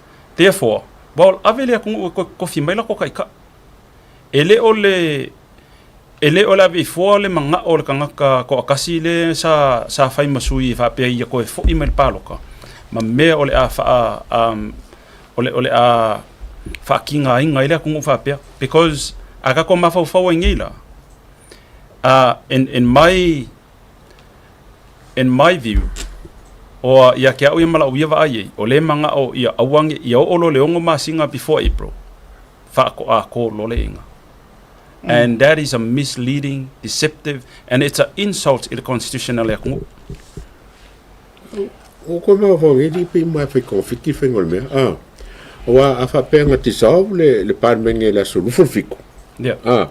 Ai la kuno mali lenga o le sokolu fiku aso mo ovai male mar koru masinga e fai ranga ko fa pe mai wo fonga wo sori kula fonga wo over kai ole fesili la ole ala me nga lainga faile mali lenga ngi ai le faila le sokolu saka mo faile yanga saka kaulanga ku faila le sokolu awangi fai ngi ko so le aso la ilunga lewa lenga issue ile mali lenga. And it also shows the disrespect or the holder of the office of head of state to the office of head of state itself. Because anga pengila mafau olaila bias in a way you like well, it makes sense. Oleko e kangoti solve maybe olenga e seek advice. I lay the solve ngai a file announcement ngai I find my fako ati solve le so cool. E yai le mafau le fa pe ole fu ole so mua bla bla bla. No. Once ole o pasia ile pakeki. O approve aku ole o koe le koe ese confidence ale ku ile sa ka ia le cabinet. Therefore, ole head of state move in. Fight yung. Manku fo ile case lenga ave nga o ai lunga ile famasingon kele le famasingon ma lunga ongole ole yungal palo ka lua ferukas leanga fa yai ia le recommendations of amasingo ngawako ingi wa kakau onga yai ni lo ia advising our head of state in events like this. And so far I don't know yai nga ole ka ringal head of state aya avakuala ia fakongunga ale executive el head of state ele fekawi e power me ole act. But in New Zealand, I understand the official Governor General. Ole mirikeli ekele ngalako maolo ia le mirikeli ola ko ekele ngalako avangi ngalako va ia le official le Governor General because e ka kaunga protect le institutions ole fa ia kula fongo ole fa mamalu fo inga ka kula fongo. Otherwise ole ala le nga e chacha ka ka le ala ngoi a le solo mua mai la ko ka ile soldio fa va ma soldio kula fongo. Ole vainga lo te fifsi e toila le ala ua mayo mai le male lenga e dissolve pe fa ta api le pā le mene po le fono au fai tulafono i le aso tolu o iuni. Whamatala tusa po o silence maila na so to e whae o kue o whai le pāroka. Whamatala e mawhai na ave na valid lava o le aso kolu o au ku se te ma. O le aso kolu o se te ma lava e ka kau aroanga ko mensa inga. I mean, can we just, even though ele o mentioninga mai, ale waka o mai le aso a mata tato worola i constitution. Tolu masinga. E mawhaila na tato whape atu e ui ele o kusia mai e le malelenga. Ai mawhainga ko whape aku wa koro yungi, koro yulai, e sao? Koro yungi, anga ia, sorry, yungi yulai, kasi? Au kuso se te manoa. E mawhaila na tato whape atu o le pāroka e ka kaunga happen le so koro se kema. E mawhainga whaile assumption whapenga, but we need to have a legal clarification from the court. We have to maintain the constitution. E ka kaunga nga fosi ka ngaka ia e positions ngai. These are the positions o lenga nga o ka ngaka ngai o le whaavai o le kungu. When we make legal assumptions, e le o le respect ngai le kulafongo. So ia ula, e mawhainga whaapea o le silent o le malelenga i le vaenga ongofa. E mawhai inga nga whaile le viu fo ile a peon mele songo mea siaka. But I prefer to maintain the integrity of the constitution. O le malelenga e unconstitutional, therefore e ka kaunga ele kaunga yese validity in malelenga lea, and the head of state must make another declarations ia fit male mga omianga constitution. Ia ko kusaranga poro inga mal whaavai. So ke mingai mo ka kamakua. La sol kula fongo polo inga yenu sol kula fongo sol melanga kawa ya kula epa o ngalo e abem ka pule famsingong ongo yo pa ki se diko intenti o pa ki HPP vai for fast ngo ap o lo inga la o ka nga ele sol kula fongo polo inga ale al malo sol fa vai ai e ma fai foi lana o fa beatu la ofisili ele nga okula e pala malanga HPP elenga o la auli ma le fast. E mawhai fo ilanga ave le speaker. No, what are the possibility o mea? Can the speaker ma le clerk? Ave le mea lea walanga liko lila. Nga o la ua le iai le power advisor. E mawhai nga happen, o le kau ki karakara ngoi scenarios e a o whaafonga mai. E mawhai nga kupu se nga mea. Challenge lea o le malanga lena whai e le fast mua. Nga fai e Brenda Latu malona ali e matafeo on behalf of ole fast nga challenge ile male lenga sau fa avadu apo fa vaveau lenga koe mang maroa e se le na fa tonu mai lo fa masingonga mo kaung fa ka konga meu ole vai foi le fa loia we urge the head of state immediately reverse long declaration lenga fa and uphold the supremacy of constitution. Ole o vaenga foi le ke lua kalango mai ai le speaker include a fully judiciary because we are all responsible le whaavai. Judiciary, public service, civil society. O le whaavai le kungu. O isi kulafongo e particularly refer i makanga luenga. Pa o le whaavai o i le mawhai ai o ngā form le palemenge le kungu. O i fo i le mawhai nga whai i a whitwhilinga le kungu. O ngā o le reference le mai le whaavai nga i le kula fongo whai ngā pāluka. O le kalosanga fo i la lea i a Samoa a koa.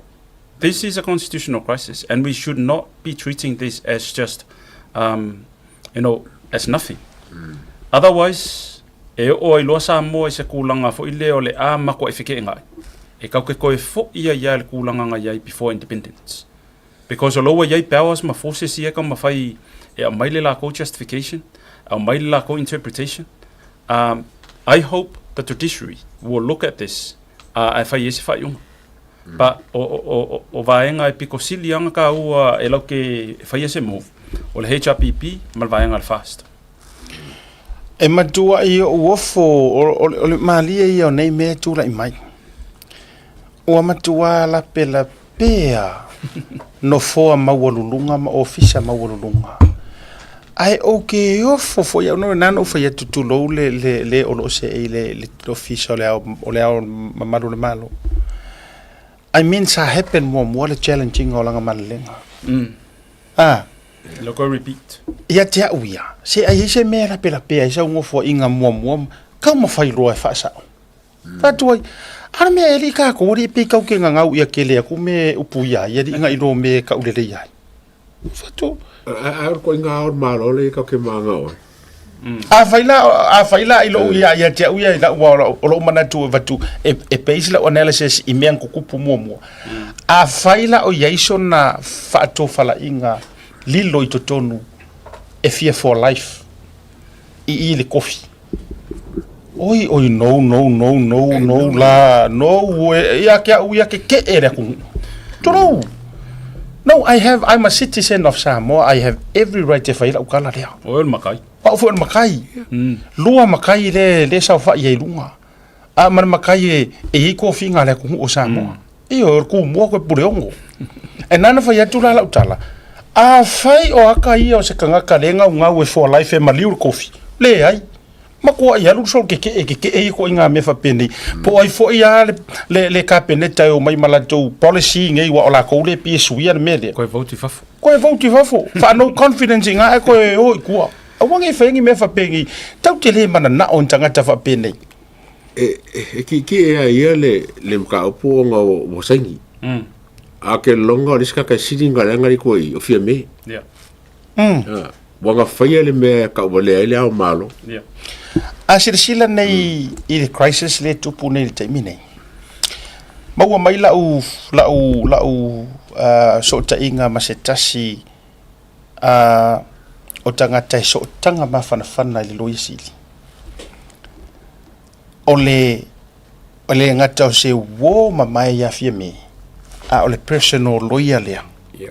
A fia me. E la foi la le tau matea re kofia koe fia me e fai maloia sili. O le winga o lau kala. O le mea mua lea makualu ai umaro le tatou me I le case. O le mea lea ua matua I sa mala ma se I runga I case isi lea a I case lea rungi. So kanga. Ai o aku pepelo koe maua ia case isi rumanga. O le mea fo I lea sa moe lau whaafonga mai. Ua fefeu wai maka upu ngai. O so tanga. Ia lea la ua kupu mai le ko inga me whapenge ia fia me. O le client ale lo ia sili. Vai le conflict o ngai mea. O langa, so o a umala me whai aku iai. E ke lele makenga. E te lele masalo mianga. Leanga o langa loia, lea e pangu mai e kui le epa. E nganga ka ko wha mangaku aku. Whawhekai a kui le epa wa e fiufo ia ngofo e whangangare mea pāre wha asau wha makala mai. Yo, lea nganga her ko inga. O le waha fuanga le ua matua whewhe uai e tatou wami. A whai saulo maho whau pe umalawa o le roia sili o loia whainga le malo. Manko le legal advice, that's the top legal advice like. So ole ia fo ila whainga advising. Ole fala vela ongo ko Congo constitution. Ola ia ole pale mia. Yeah. E advising le afangi le head of state. But ava pela official legal advice ever head of state. E ask le pale mia le lawyer sil. And e avela le instructions al pale mia kusi le mele. Ja, for le fako. Yeah. Ole sila me walang o te ata. Se te ata telo le whainga o le whainga o le article no vai toi le article le observer o newspaper le ua matua whaaki apoloinga la vai mea whaporukiki. Nei nano whai atu. O vai tunga le whainga manga o le article le observer si speaker. Whamai le heading former speaker. A former speaker lai le whamaroro. A vai lo te whatua yo I ke va ai I mea ngi kama o le misi whaku malatou nei e tustusia nei mea. O ka ere mō kingi o le la le wha loto le anga. E nano te whai atu. E he ngō vai aku ai wo waka. Mai ta former speaker. A le whako a whaka ape. Wa vai o e a whai fo o yese legal o ai fo ise si o legal advice ringi newspaper. Ia ingi lo ia failure fo ngare ingi lo ia po ni fatanga lo ia le o le fa to a uma mai le male lenga o le fa ko a solve le sokolu e le yo la sko a o saule article wa leva na nau e tuli e se speaker ana kuria o fa por fa mon maru ya fieme malanga kap malanga ketek o speaker le por fa mon maru e wa sila vai le o to sila tu article le o mai vai former speaker papa li o ta o ko fa penga o mai former speaker fa pe o ko fa se finga ngalo le fionga ya ko le fionga le pepe to le fa fish to le o ve ku papa li o maspa ai fa former speaker mai ka talo fa ile loto o le mafai ona leo ina fa ta o to fa o puelo sumar to ia sili ona leo ina o le loto na ilo sei si lava mea wa kupu mai ile amio ai vai le amio le o kusima o bako ngamo kwa kama fa wa fie me ngi upo e kadiele upo le pela mo ringa le famaro speaker wa ma ka famaro speaker ai ma wa ke il ba ko lo famaro ala e usa e yo ola e ke te kala ko ai presiding usa contact la ko presiding for kare okay o tele vaenga ma le tamau ainga o manatu ma anua o langona issues le o tatou wafea o le afata oto atu i le legal team i Samoa ma e tatau ona latou palepaleina tūlanga mo le whaasaoina nei mea walu tatou atu whaakingo inga mo kako kako oifo i le potu whaamsino o le asolo na whaa ai fato alul mo le maulu na lua o kolwas ia le waso na fa nei wan to le fa tolu waso o fita i tunga le fa liliu e tau fa mai e fa liwina o le mori mauer kom sina o le le malo tuto Tasi o Samoa mo le ulu i taimi ua matua alwa i nei fainga fa pe nei tolu wa yaso o le so tu la yailan tama ami langkama mafa wa mangua pe yola wi ai wa avi the right hand man olana right hand man le na matua i pe le anga murumu famali o tonga o nai tala fa masinonga le nei yaso ole vaenga mua lava na tu ifisilia ia le tatou tama ami blona lua ale komisina na tu ifisili ina ua famua i faali le loia a Samuel le map 3D map fo ile le ole no fonga atoa la tupu ile fa la velavi ona fisili le ia yo le loia se ye sau etetango e fasino mai ma pinpoint mai locations locations so ole mena tupu ile fa la velave ole me sa yai Samuel me ana ta oto ile tamalea ole awala e aluanga il fale o limongi so tanga umaya waka nga ufaya tu so te lo le matua te ia le wodi ia na fasili lo la ia le male lo ia sa e aluma ma ave Samuel le location le ma fasino fo mai le tali i sa ma o ma Samuel fasili ia male lo ia o feala o ia u fa maunianga me ia le etele ia veina ko msina ai fa mai wangalo ele se mumula sum fesili ia le lo fa fonga mai le te fai tau o tonga la fesili ia le lo ia o ana fea na luo o ia fai so enga ia masem fa mai ngaru ma ave sem fesili lo yanga fea ma lo afe maritolu ia fesili lo ia o fea la na tupu oi vaenga ia fa mai na mau ma sem fa singo sem fa ya tu ia ma lo ia are you aware there is nothing that ever mentioned ile mori mau longo na e avatua ni me fa pea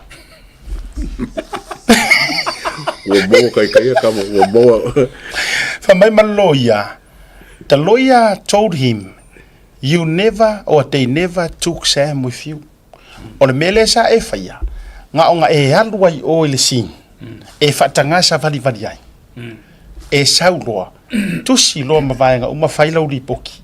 E ala yo mafaufaunga. O le mele sa tupu. To e fasili ia ile loia. O fea lau notebook. Famai saya halu mo o fisile loi o fela notebook ma me uma lava sa fa mau wina famai lawa uma na fa mau fisile atu ia le loia elese me nga o present ma elese famai lawa fionga o ngalo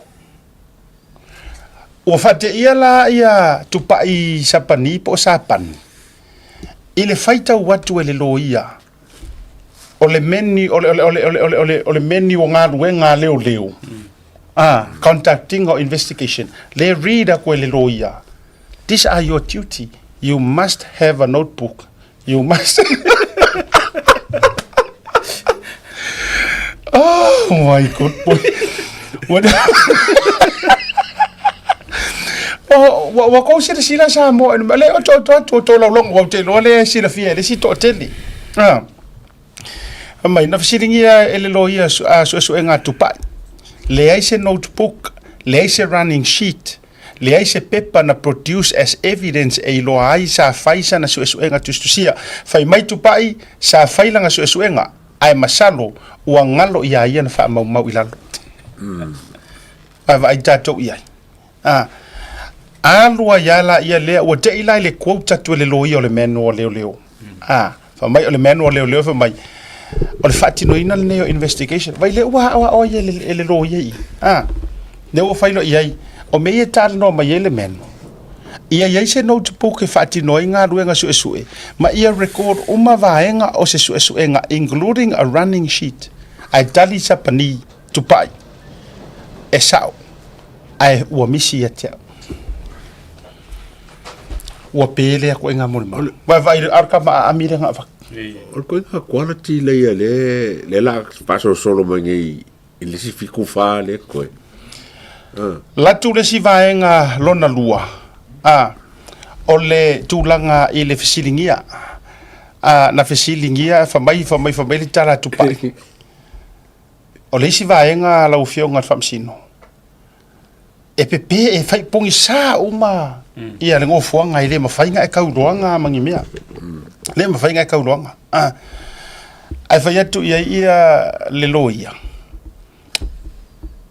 e tele o iloa e malama mo rio fresa mamonga ngai mankuali mantuale va e fa mai e tele o iloa e te o fa mai are you aware e mo ri nge malama o ka fa me fresa mamonga io ai fa mai al tala a tupa i pongi sa fa tu lo ye leo o ye loia o fresa fo la ye mo ri e fa mai le ai la fresa ku ai sa ye mo le sa wi ai fa ya tu pai ha mai tu mai o fresa ku ai e pongi sa mo ri le na o ai na fa ye le tala le loia o le lua fe su mariva ga musai vai me o su e o mai keisi oi lo o ke Moro fo ko ke si la no ri si di vai mai le loia o le farisa mamona na te tala le lua fe su mariva with all the lights outside ai la ver camaria ile lua fe ro su markasi and you are telling me o le farisa kuai tu ro o le lo me la fa. Oh my good boy. Wala vanga me mo ngi tatu tala no ai wala nga o vaenga na. Le wa fai cross examinations. O kama mafale wa va mana tu mai foi la pena esa no ia paper on na fit so no ngale to esa no ai the day before. O moli maua kama mafam kama ami. E fa mo mo. Ale wala kule komisinga pe fo yang ko ruaso ngar fo mo wa o tita o kirkiki. Ko ruaso ka koru fo ia so ai fo mo la ku markama mafa o feangi me o palafu fa mai nga o avsm ale o fa joy male loia ai o we le isa fa mo ngor me nga e avia le isa fa mo records that you took sam o mele nga avia I le komsinga nga o mari nga e fa kan mo ai fa mai o ngalo ya o nga ku le lipoki fa ya tu ia koms ia le loia le a Samuelu. It's a huge investigation. It's a huge factor le morimau. Ai fai mai e ke aru wa ngalonga e kango fa mau sa ko wo Samuelu ma. Now, the presenter ko lo sungo lo. A mai sa analysis. A fa apengi ka penga nga sa client. Ese case wa kau mangu o mai ai mo mai fai mai wa levan kau fai the case all langi mako evidence. By the way, esa uni male atawa. Le ai mangi physical evidence so far we're providing. Nga ole hearsay, assumption, meia le fea ngai mo cases. What are your thoughts here ko ngamia? Makoi makanga le ya we makoi makanga le court makanga fo ile official leo ongo le quality o e ka fio lolu pa se constable loko la fo a maka pa ava pe lo umale komisinga ala kule superintendent ya o kulanga mo lunga i o le makanga lo o aikia lo ya nga ole lo ia i lo inga langa aikia la execute nga nga fua lo fisili le kali le sa mayo and o isi kaimi ko se ke kango sit le kangaka o nga yele mele ke mafo fau ia maua ai ke kango la sit peol mol maungu vengale e ke kongi fala kala kamai ai lo walu ese kali nga ko kamfale ko mai ko ngole pa it's interesting ila uia falongo venga le fengo vesili le loia makali e au mai ko salai ole vesili longa lua ke ka ngo make ai o set up and I'm not going to say what to say pe fa pe lo set up ngona ole there's a case before the court is amo pa ole mela e fango ngoi a fa pe e umai fonga a fa pe ole fa mai wangalo they are misleading the court and they can be charged for misleading the court with fabricating evidence. Umangila, I have pengila e umale case, e se se le ku leo, pe se se le ku malo. Fa sanga kua ko charge la ko le amingo fa makalanga se ko kongole o fa masingonga. And I'm sure le fingo mo maule la ye kong le court e kai pe fo ngi. E ka kaunga kuuro lima lunga kuspa ia, ma whailau whakau konga, o leo lea e kango e kau uma mea sao. Ai le whesiri aku awha me wangalo. Longa wingala ele o le leifo inga whaila ko kiu ke whaaleo leo. And e whesiri ngia e fo ile fit as a proper person. E ko inga positions ngi. E peo le meanga ka ke mawhau whangale, and I hope waka kaunga wa ai awha peo ko inga quality ngi o moni mau. The court can intervene. Mai lo ye kong le chamber. Famasingo mai lo ye kong le mafai lor kala I. Fai. We're getting embarrassed. Mana tua mai sauni o fa vai lo le to ta pena mai sona finangalo. Or kama mafaria. Le pe unga I mai ye longor ke le o mea fa pe o lai lo elang kama mafa.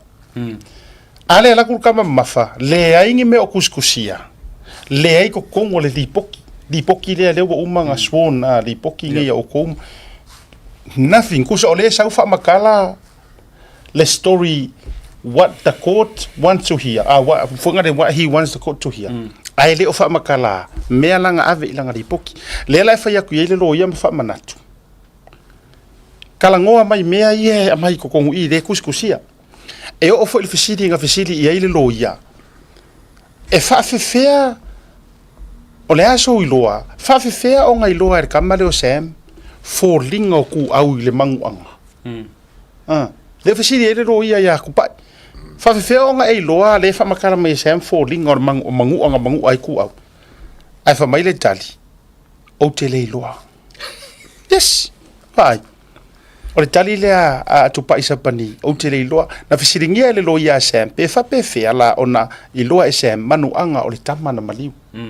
Mangua I still have the photo. Photo ia o manguanga, o foringa, o photos ia, ele isentinga mai ngai Sam ia kia.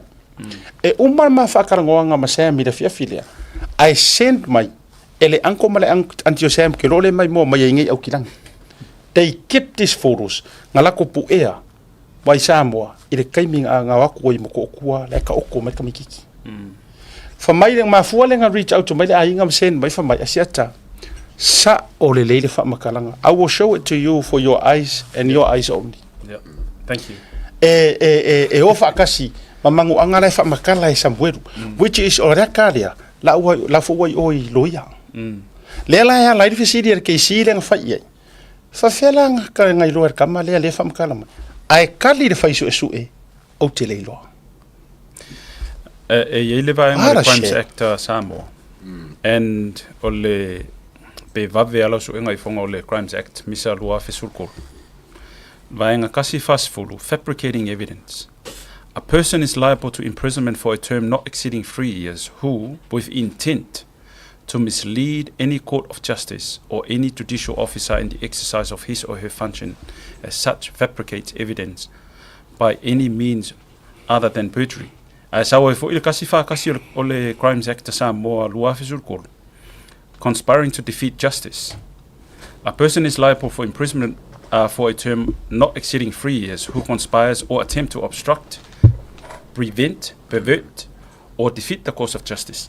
Having a misleading statement, iko kongo le court, e fit leia male fabricating evidence, male conspiring to defeat justice. E ongoa afia ila ko inga muli mauia. Onga lobo commit le crime, pe afa apengi umaifonga, e se isingi le mole maule nga fai.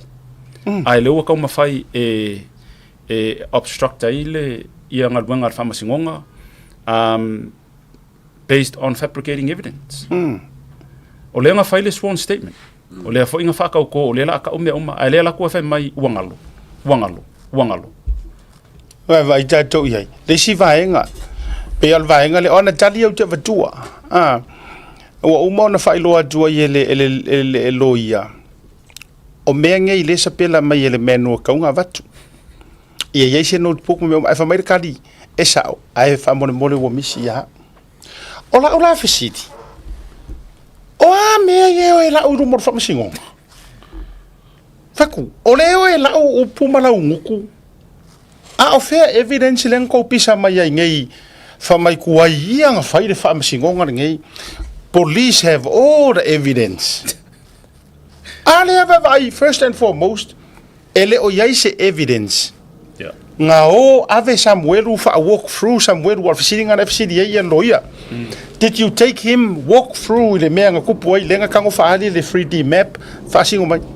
Fa mai nga yes nga o. Mangkuana le yes aku male le lo la wai lo ele o le wai lo la nga yo e kanga o manga ka we longo. Mangkuana fa ko lo male lo ya okay. Ekele avea Samuel. La famaya yes I did. Failo I male loia. Lau findings le ma me uma ele ai ma se me o sau I you took him there. Pa wale me le kusi mai kuskusinga I olau whakarangoanga or kinkiki o mari. Ekele avea Samuel morong ko rua ekele whakarangoanga. Famai. Yes I did. Ai o pa uia o ngalo nga kusi lalo. Ko vi folai lunga le Crimes Act fa mole misa. Wow. Baila al vaenga kasi fas fulua. Fa la po ai fonga fa mole. Baila vaenga kasi fas fulu le sa oia. And that's fabricating evidence. O la ka ngofi make up evidence. Ai leo mai fai mai uangalo. Leo mai fai mai bo le mankuanga. E kolu ka usanga up to 3 years e pui e. Ai o vuila al conspiring to defeat justice. Kusa o loko mafai e faingi fa makalanga. Ia awai nge I work le justice. Ia chacha inkangaka e peisi ilonga I fabricating evidence. Le kilia le mai I le kasifas furu mal kasifakas. O ai la le fabricating I evidence. O Sam, the defendant, o po le kua leo. O ai vuila le ka mafai defeat le cause of justice. O Sam, po le kua leo. And that's the question nila ansang le kai me wrap up le case. Yeah. So the lawyer told him that they never took Sam with them. And Tupai said, yes, we did. The defense counsel asked Tupai, pe ai se ana le ta uai ilana reporting. And he said, I forgot. So he's lying to the court. Vai. Kusa tu so ole facility lawyer Samuel. Iso suenga na faya aprila lo fe wono. ia ona fasili role le places ma failo ia lo ia nga ave Samuel o bele ai fa mai tu pai na mao ma Sam and ilana report na ave ya longo ele ai se me fa pengi of oyai ia fa ia lo ia fa mga ku lo ia there's nothing was ever mentioned ilau di poki ai fa mai ala ia le ai nga mao ma Sam nga mao fesili lo ia male lo ia ai se ala ele okusi ai me nga ila lo di poki ai sau kari aku pai le right hand man I forgot ia le forgot ikongolong ni yeah fai lo ia fai ele lo ia Sam you didn't forget because you didn't take Sam with you mai kari le mai ora kari ngang kari lo ia wala fa mai I forgot fai lo ima lo ia ko ki aru fai kara lo ia le ngangu elo como what did I just le fai sa ele lo ia you didn't forget because you didn't take Sam with you and that was the very important and also a crucial part of investigations ai le o ka ua mai lo lipoki kana ia lo ia le fa fabricating evidence. It's a crime to fabricate evidence. Ona to sau no le ole lo ia ma fai sa o ile lo ia ku pai bo ke lo ko ki fo mai lunga au ele au ki pota free toilet warriors fai lo ia mal kala le ale fai lo ia mal tala ale lo ia you are the commissioner's fix-up man. Ora ale te moranga me o kile ole fixer. I la kalanga lo yang fai lo ia ko pai. You are the commissioner's fix-up man. Supoka ko commission. Eke loa o movie vangale o my Godfathers. Ele fix al Godfather. Nga ka o mal mele al fix. Fa mangingo mai na ere mere. Ka suye pa ora ka ba.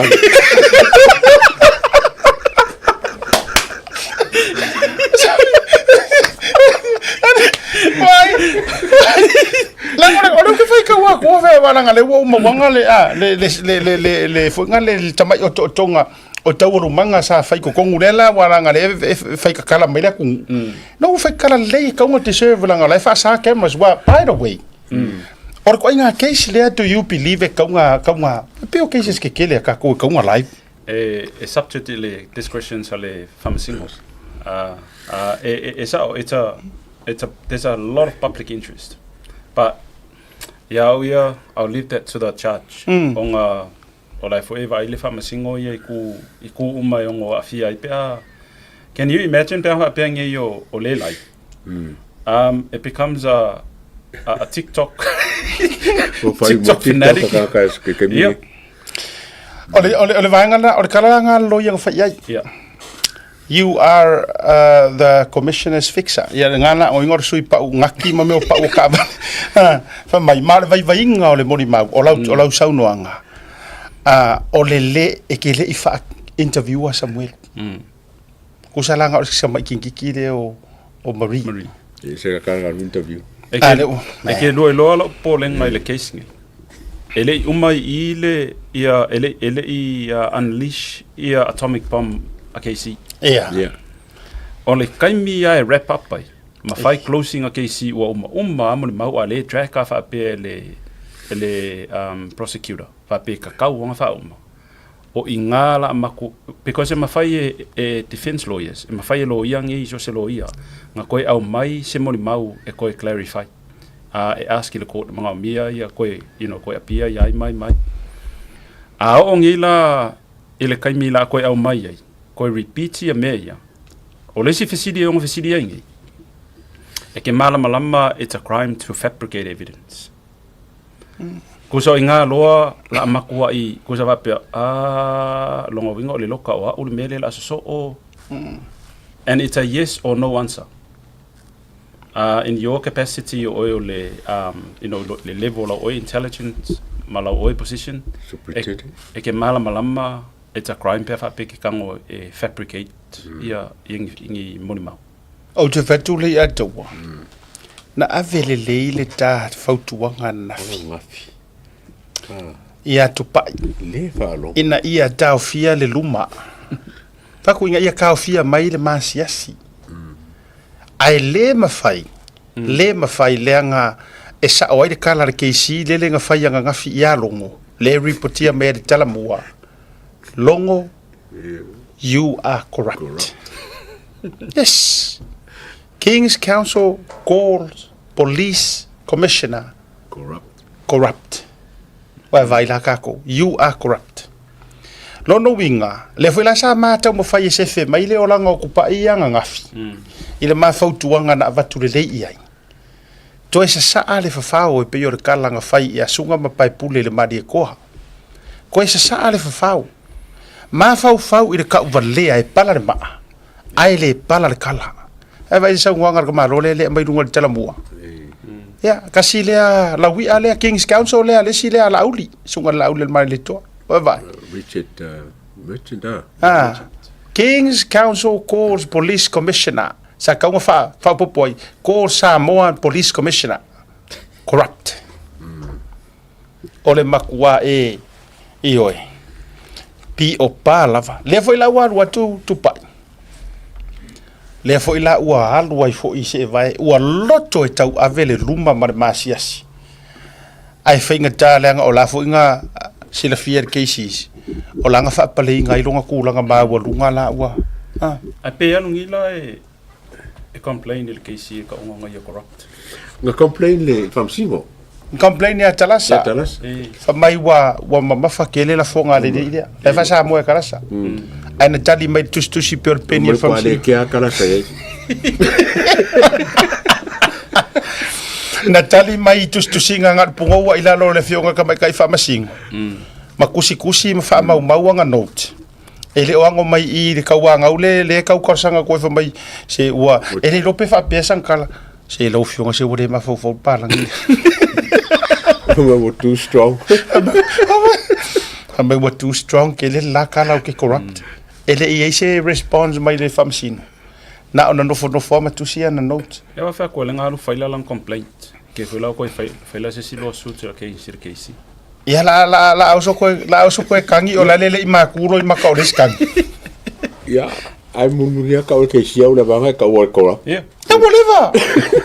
Ya mumuria nger ke sia boleva ngo faku he's corrupt. To ko ai no nge. Wakilia la oi. Wakilia. Uso le cover ke sia. Cover ke. Ai sa uro la ko lo ka u. E ke pala ai ke sia. Oi, ka ngo lo ka ke sia nga. Lo ka lo nga wala u corrupt. Mai le fa fo e por ke sia. Ale mela pe ko sidi nga madi. O la nga la u ke ke sia ko ngon malaika alo e la we me. Ko ngon fa me sia.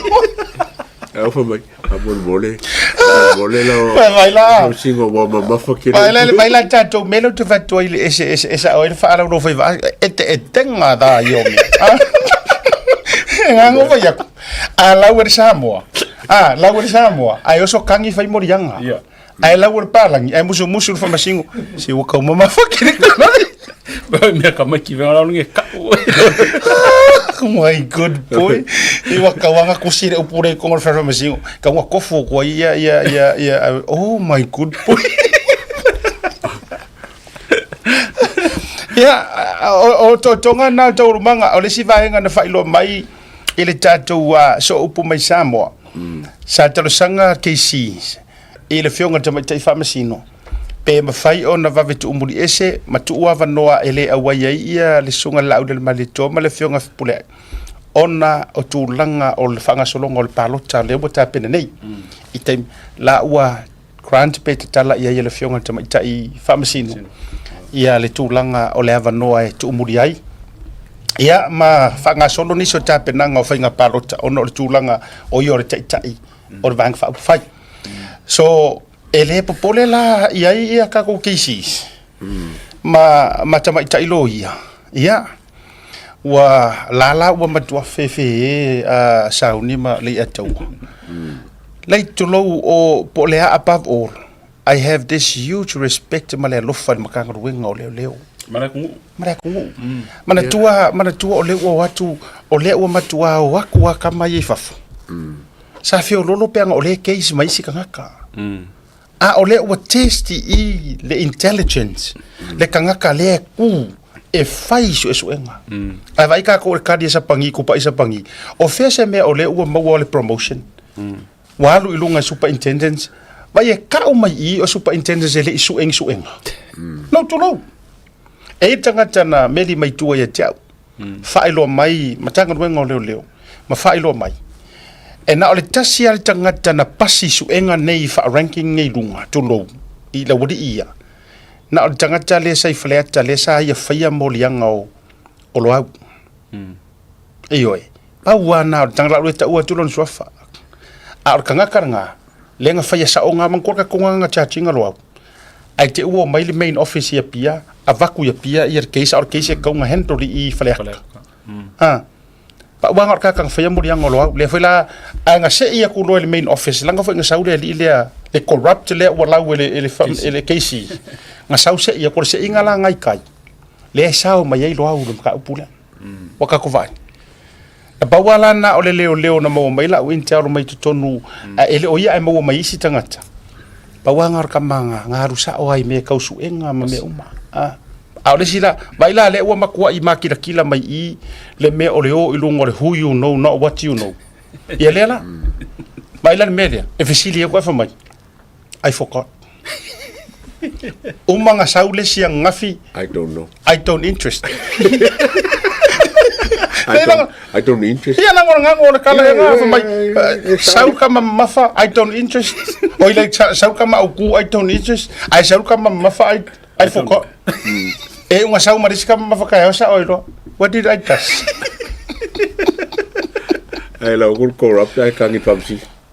Ole na ua va tuta uru manga sa ia ila so na asor nei. Ola la ua to tu umo cross examinations fa popo lesson taya lo no winga unga okaya unga vidi mai kupat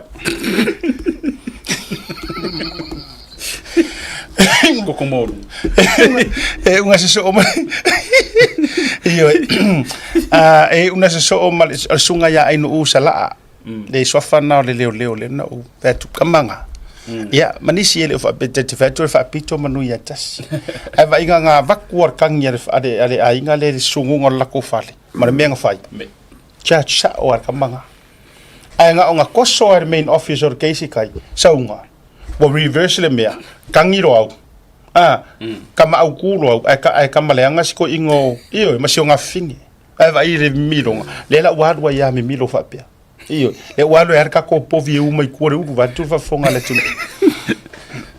So kala le skoing. O fe ke aloi, ke lo ke di liu mai. Io. Tau te mo mia ni leo pe yo enu u sala a kulo. Ide lio fa tau malama mangisi.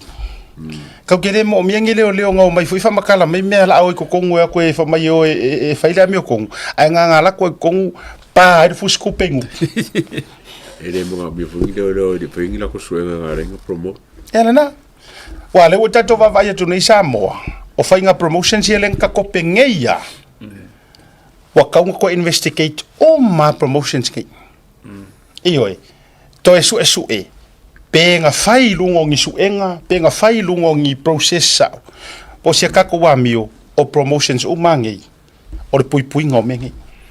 Ole ngalwenga ngale al malo fo pea mai le inga umat paluka ko inga me fa pe ka unga ma ko thorough investigations ava pe yingi collusions ikong ole o makanga luanga ele va pe finga makanga luanga le ko inga me fa pe le fa finga ka inga move the machine of government forward ma finga luanga e se va le best interest ole ku ongol me e sa ole ava pe ko inga finga le fa promotion ele fe kau taxpayers money le kokong ye la kong and any increase in salaries on o fa pe lo promote ele o credible ya merit nga lenga promote it's misleading and o lo fa vale le kong o lo la iva kai mi lo ye ko inga kulanga fa pe ai wa ku fai lunga le masangi ma le va fa lo ai le fai according afa pe la fa mele menu ko nga ye se no pok ola mo le ma ave no pok longa winga ro mala langa ro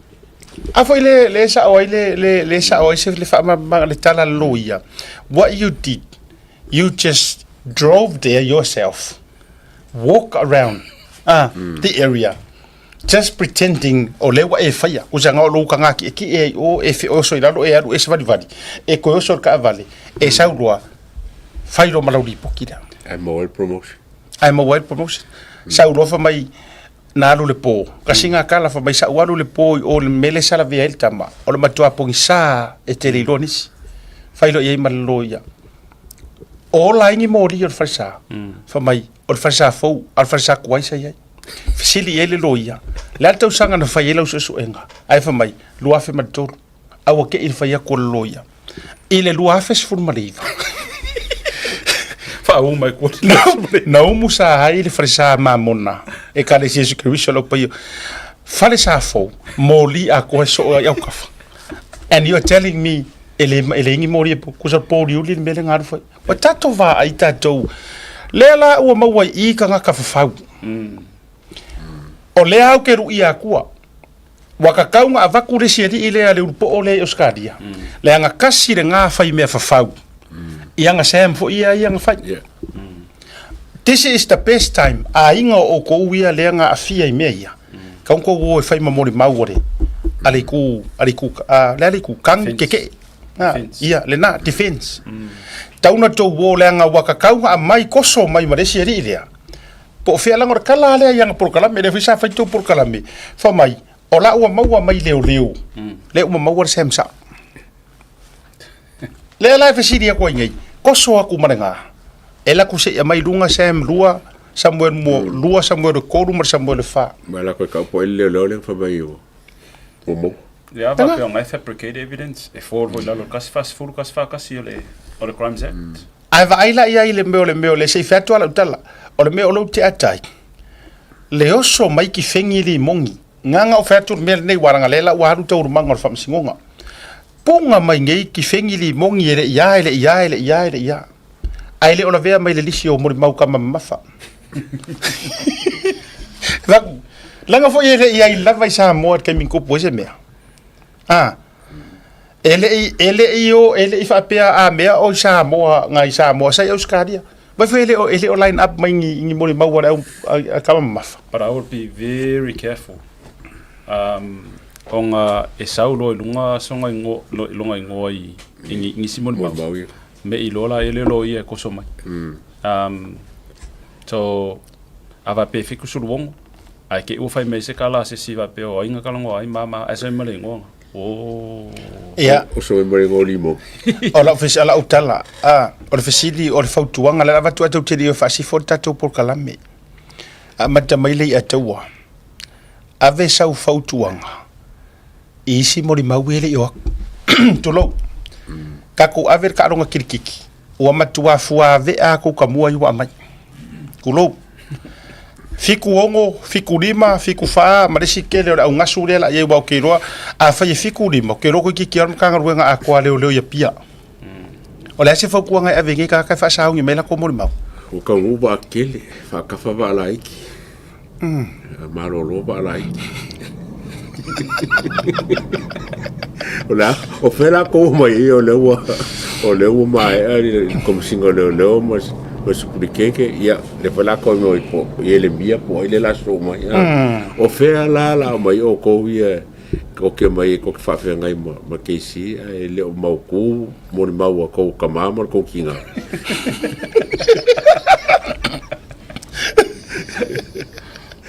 ya la sunga loia awala nga fate ta inga ole fa soro ngia oe le ngasu le mau ngi ale wa va ya ku ya kama mafai nga va kai inga ole wa va ya tu I main actress o ki fa sa ole ase ko ala le fai disko ke le la fai ngi le mo fo ko fa kama fa ka ku ai fa ku fa roi so kala ni besim venga le so take good luck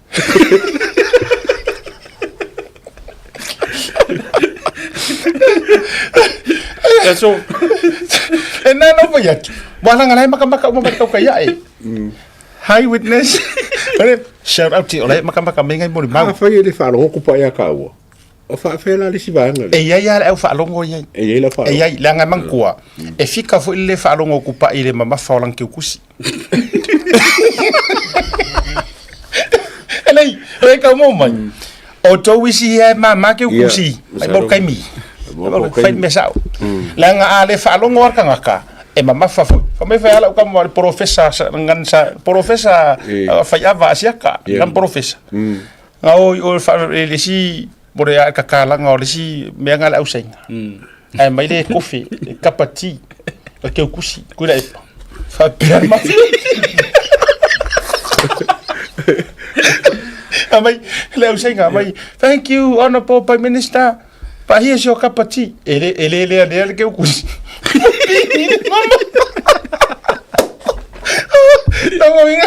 Tongo wingo le ungol kapati pe ma here's your cup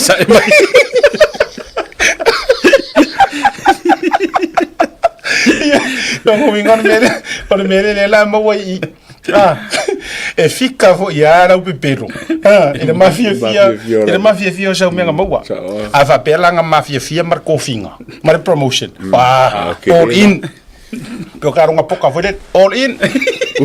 Sor vaga vai kusor kingi fure la pasa lo mai. Ai faio kama e o kuro fa sorongar kama foi le ku fasiriba.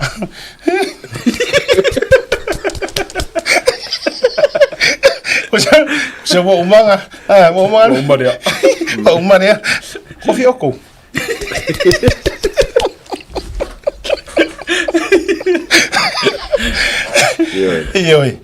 Ya, ore matou te talo.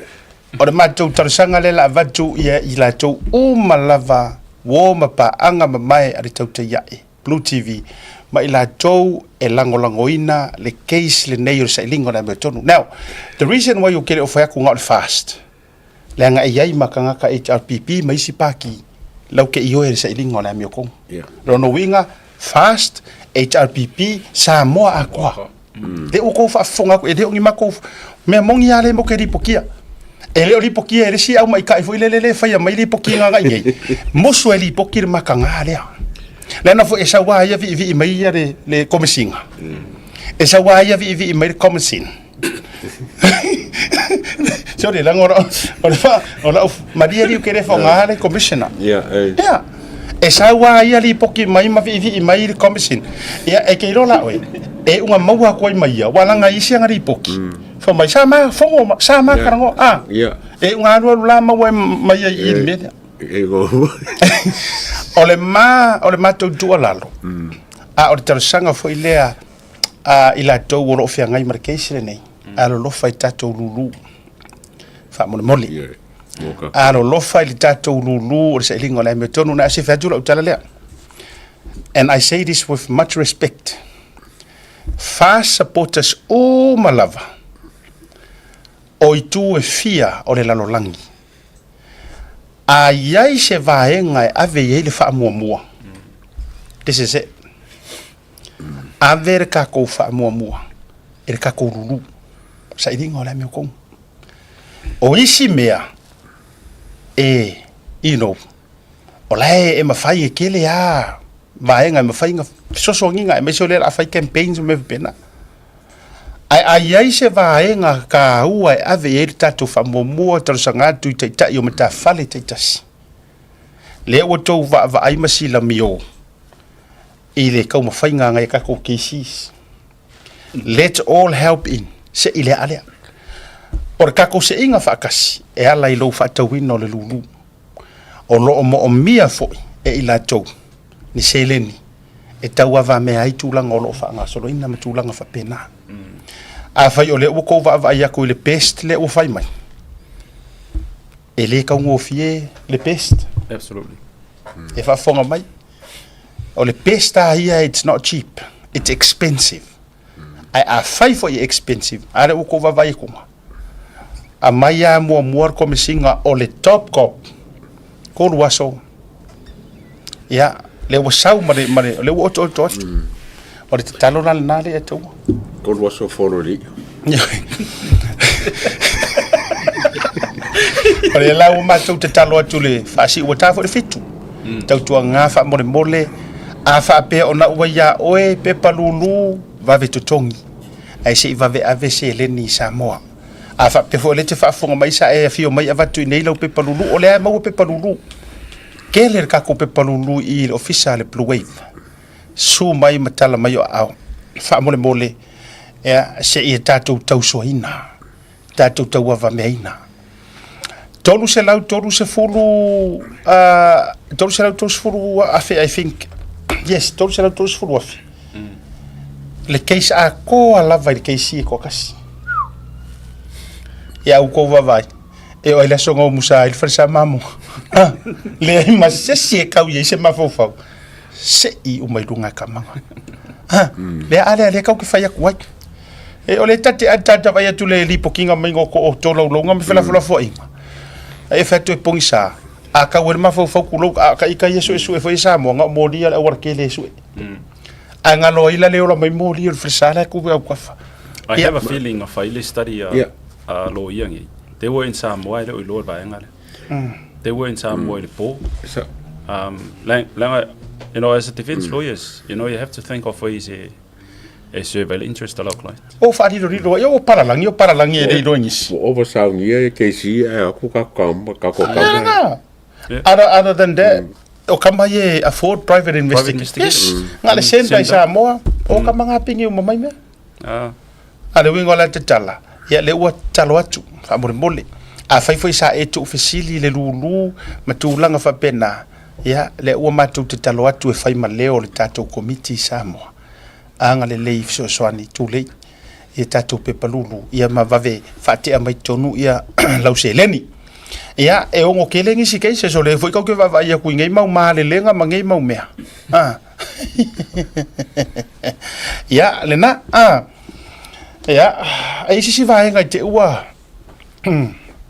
le umo hafta tele mole ole vai nga fai anda ia yo mana tu quote tu so no nga ale afionga ya vui io len au mai lana komeni nga ida mata upu mua ya ile aur malo wala ole fionga fu ya vui Poleva ona tautua anga I even le no forsunga mali toa ya wailonga fo imanera sa mailanga komengi ale wa mo mana tu feita watu fina ngalo e winga fo inei me wa lau manu ia mala pela pe mai ai official le mama lo malo o tupua mali toa na ta o toi to finga atua a mama tua e au ile to finga ao mama lo malo tu to tasio Samoa o tui maleli fano e au ile tofinga sui au a mata afa ele I mautu se tofinga ona sa filia e avea mapale mia o Samoa I lona swafa fia me o le oso lao le tangata ile tofinga ele I finangalo iai matua a na ofa le tonu mata uvalea e ali mai e mamala le tapua inga a matua a end of quote ya fale watu lenga olana sau no mai foi le fionga ia vui ya atonu foi te o mawase lau tele ola sotaya fio mai foi la ia le fionga ia vui ya ola mala ya o fa fainga o foi o Samoa ole au mamala e pai e pe ya foi o ngei me o swafa kulo Samoa po le ale suafa makai ki nganga ele pale ai ke le au ia ai ke fioso ia fai kaua so lo wola o bomongi le ai awana I fa pe mai e lango fo il fa e le akuangi me le sau o le tua o le ami tonu ia a ele pai se suafa a fai fo se kofinga ele kau oi e au nga ko fiki ai le umi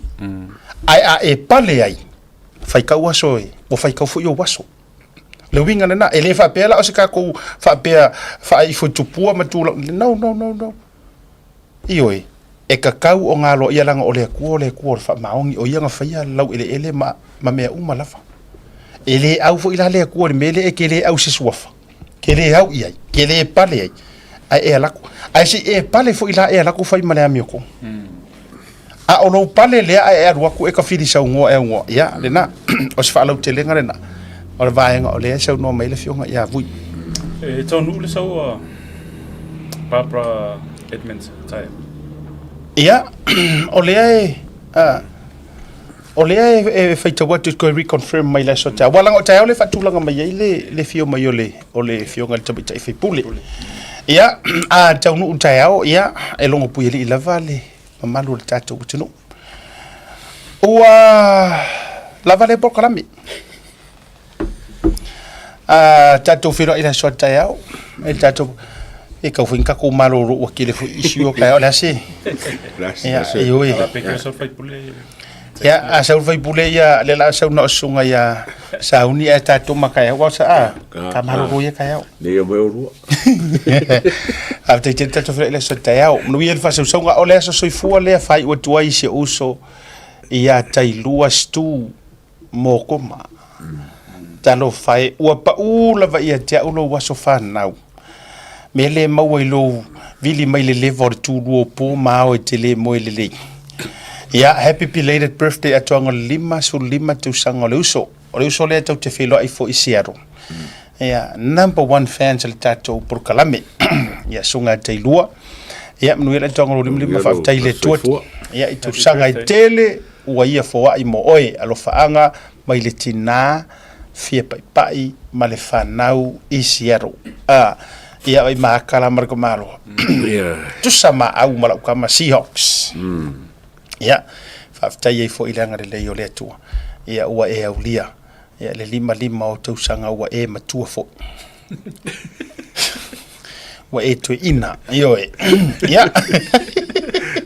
Happy birthday. Mole tu fo iro fanga. Ia sunga ya salai. Ia male latu fo i mafutanga i naisini Australia, ia me se fo i o nai o lua tausi, so la isuia ia fa pe fo ia se o tali i ulo vale ia so la Raymond. Ia tatu fira ila so tao matu fatu soifua ma ia manuia.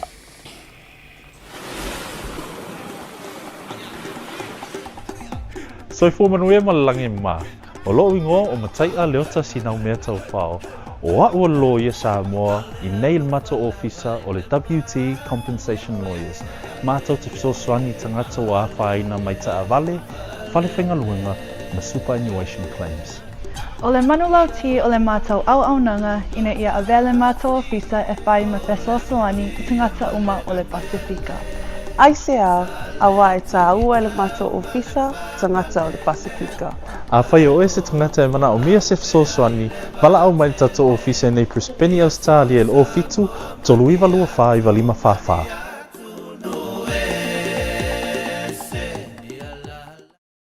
Talofa lava and welcome to Ruta's Barbecue, Takeaway and Catering. Let's go! You can find us on the corner of Preston Road and East Tamaki Road. 021 104 5919.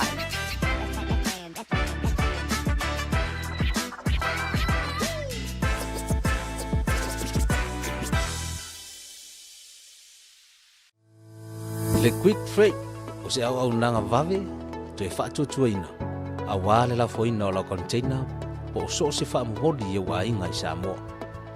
Whaafsautai wa au i le o iwa, tolu iwa tasi, 5 iwa, tolu tasi. Po le ovaru se lau, fitu iwa 5, tolu fitu waru. Le Quickfreight au nanga vave to e whaamaria lutu. Bring you more content. If you sign up this month, you get $10 off your first 3 months. If you have any questions, call 0800 258 638.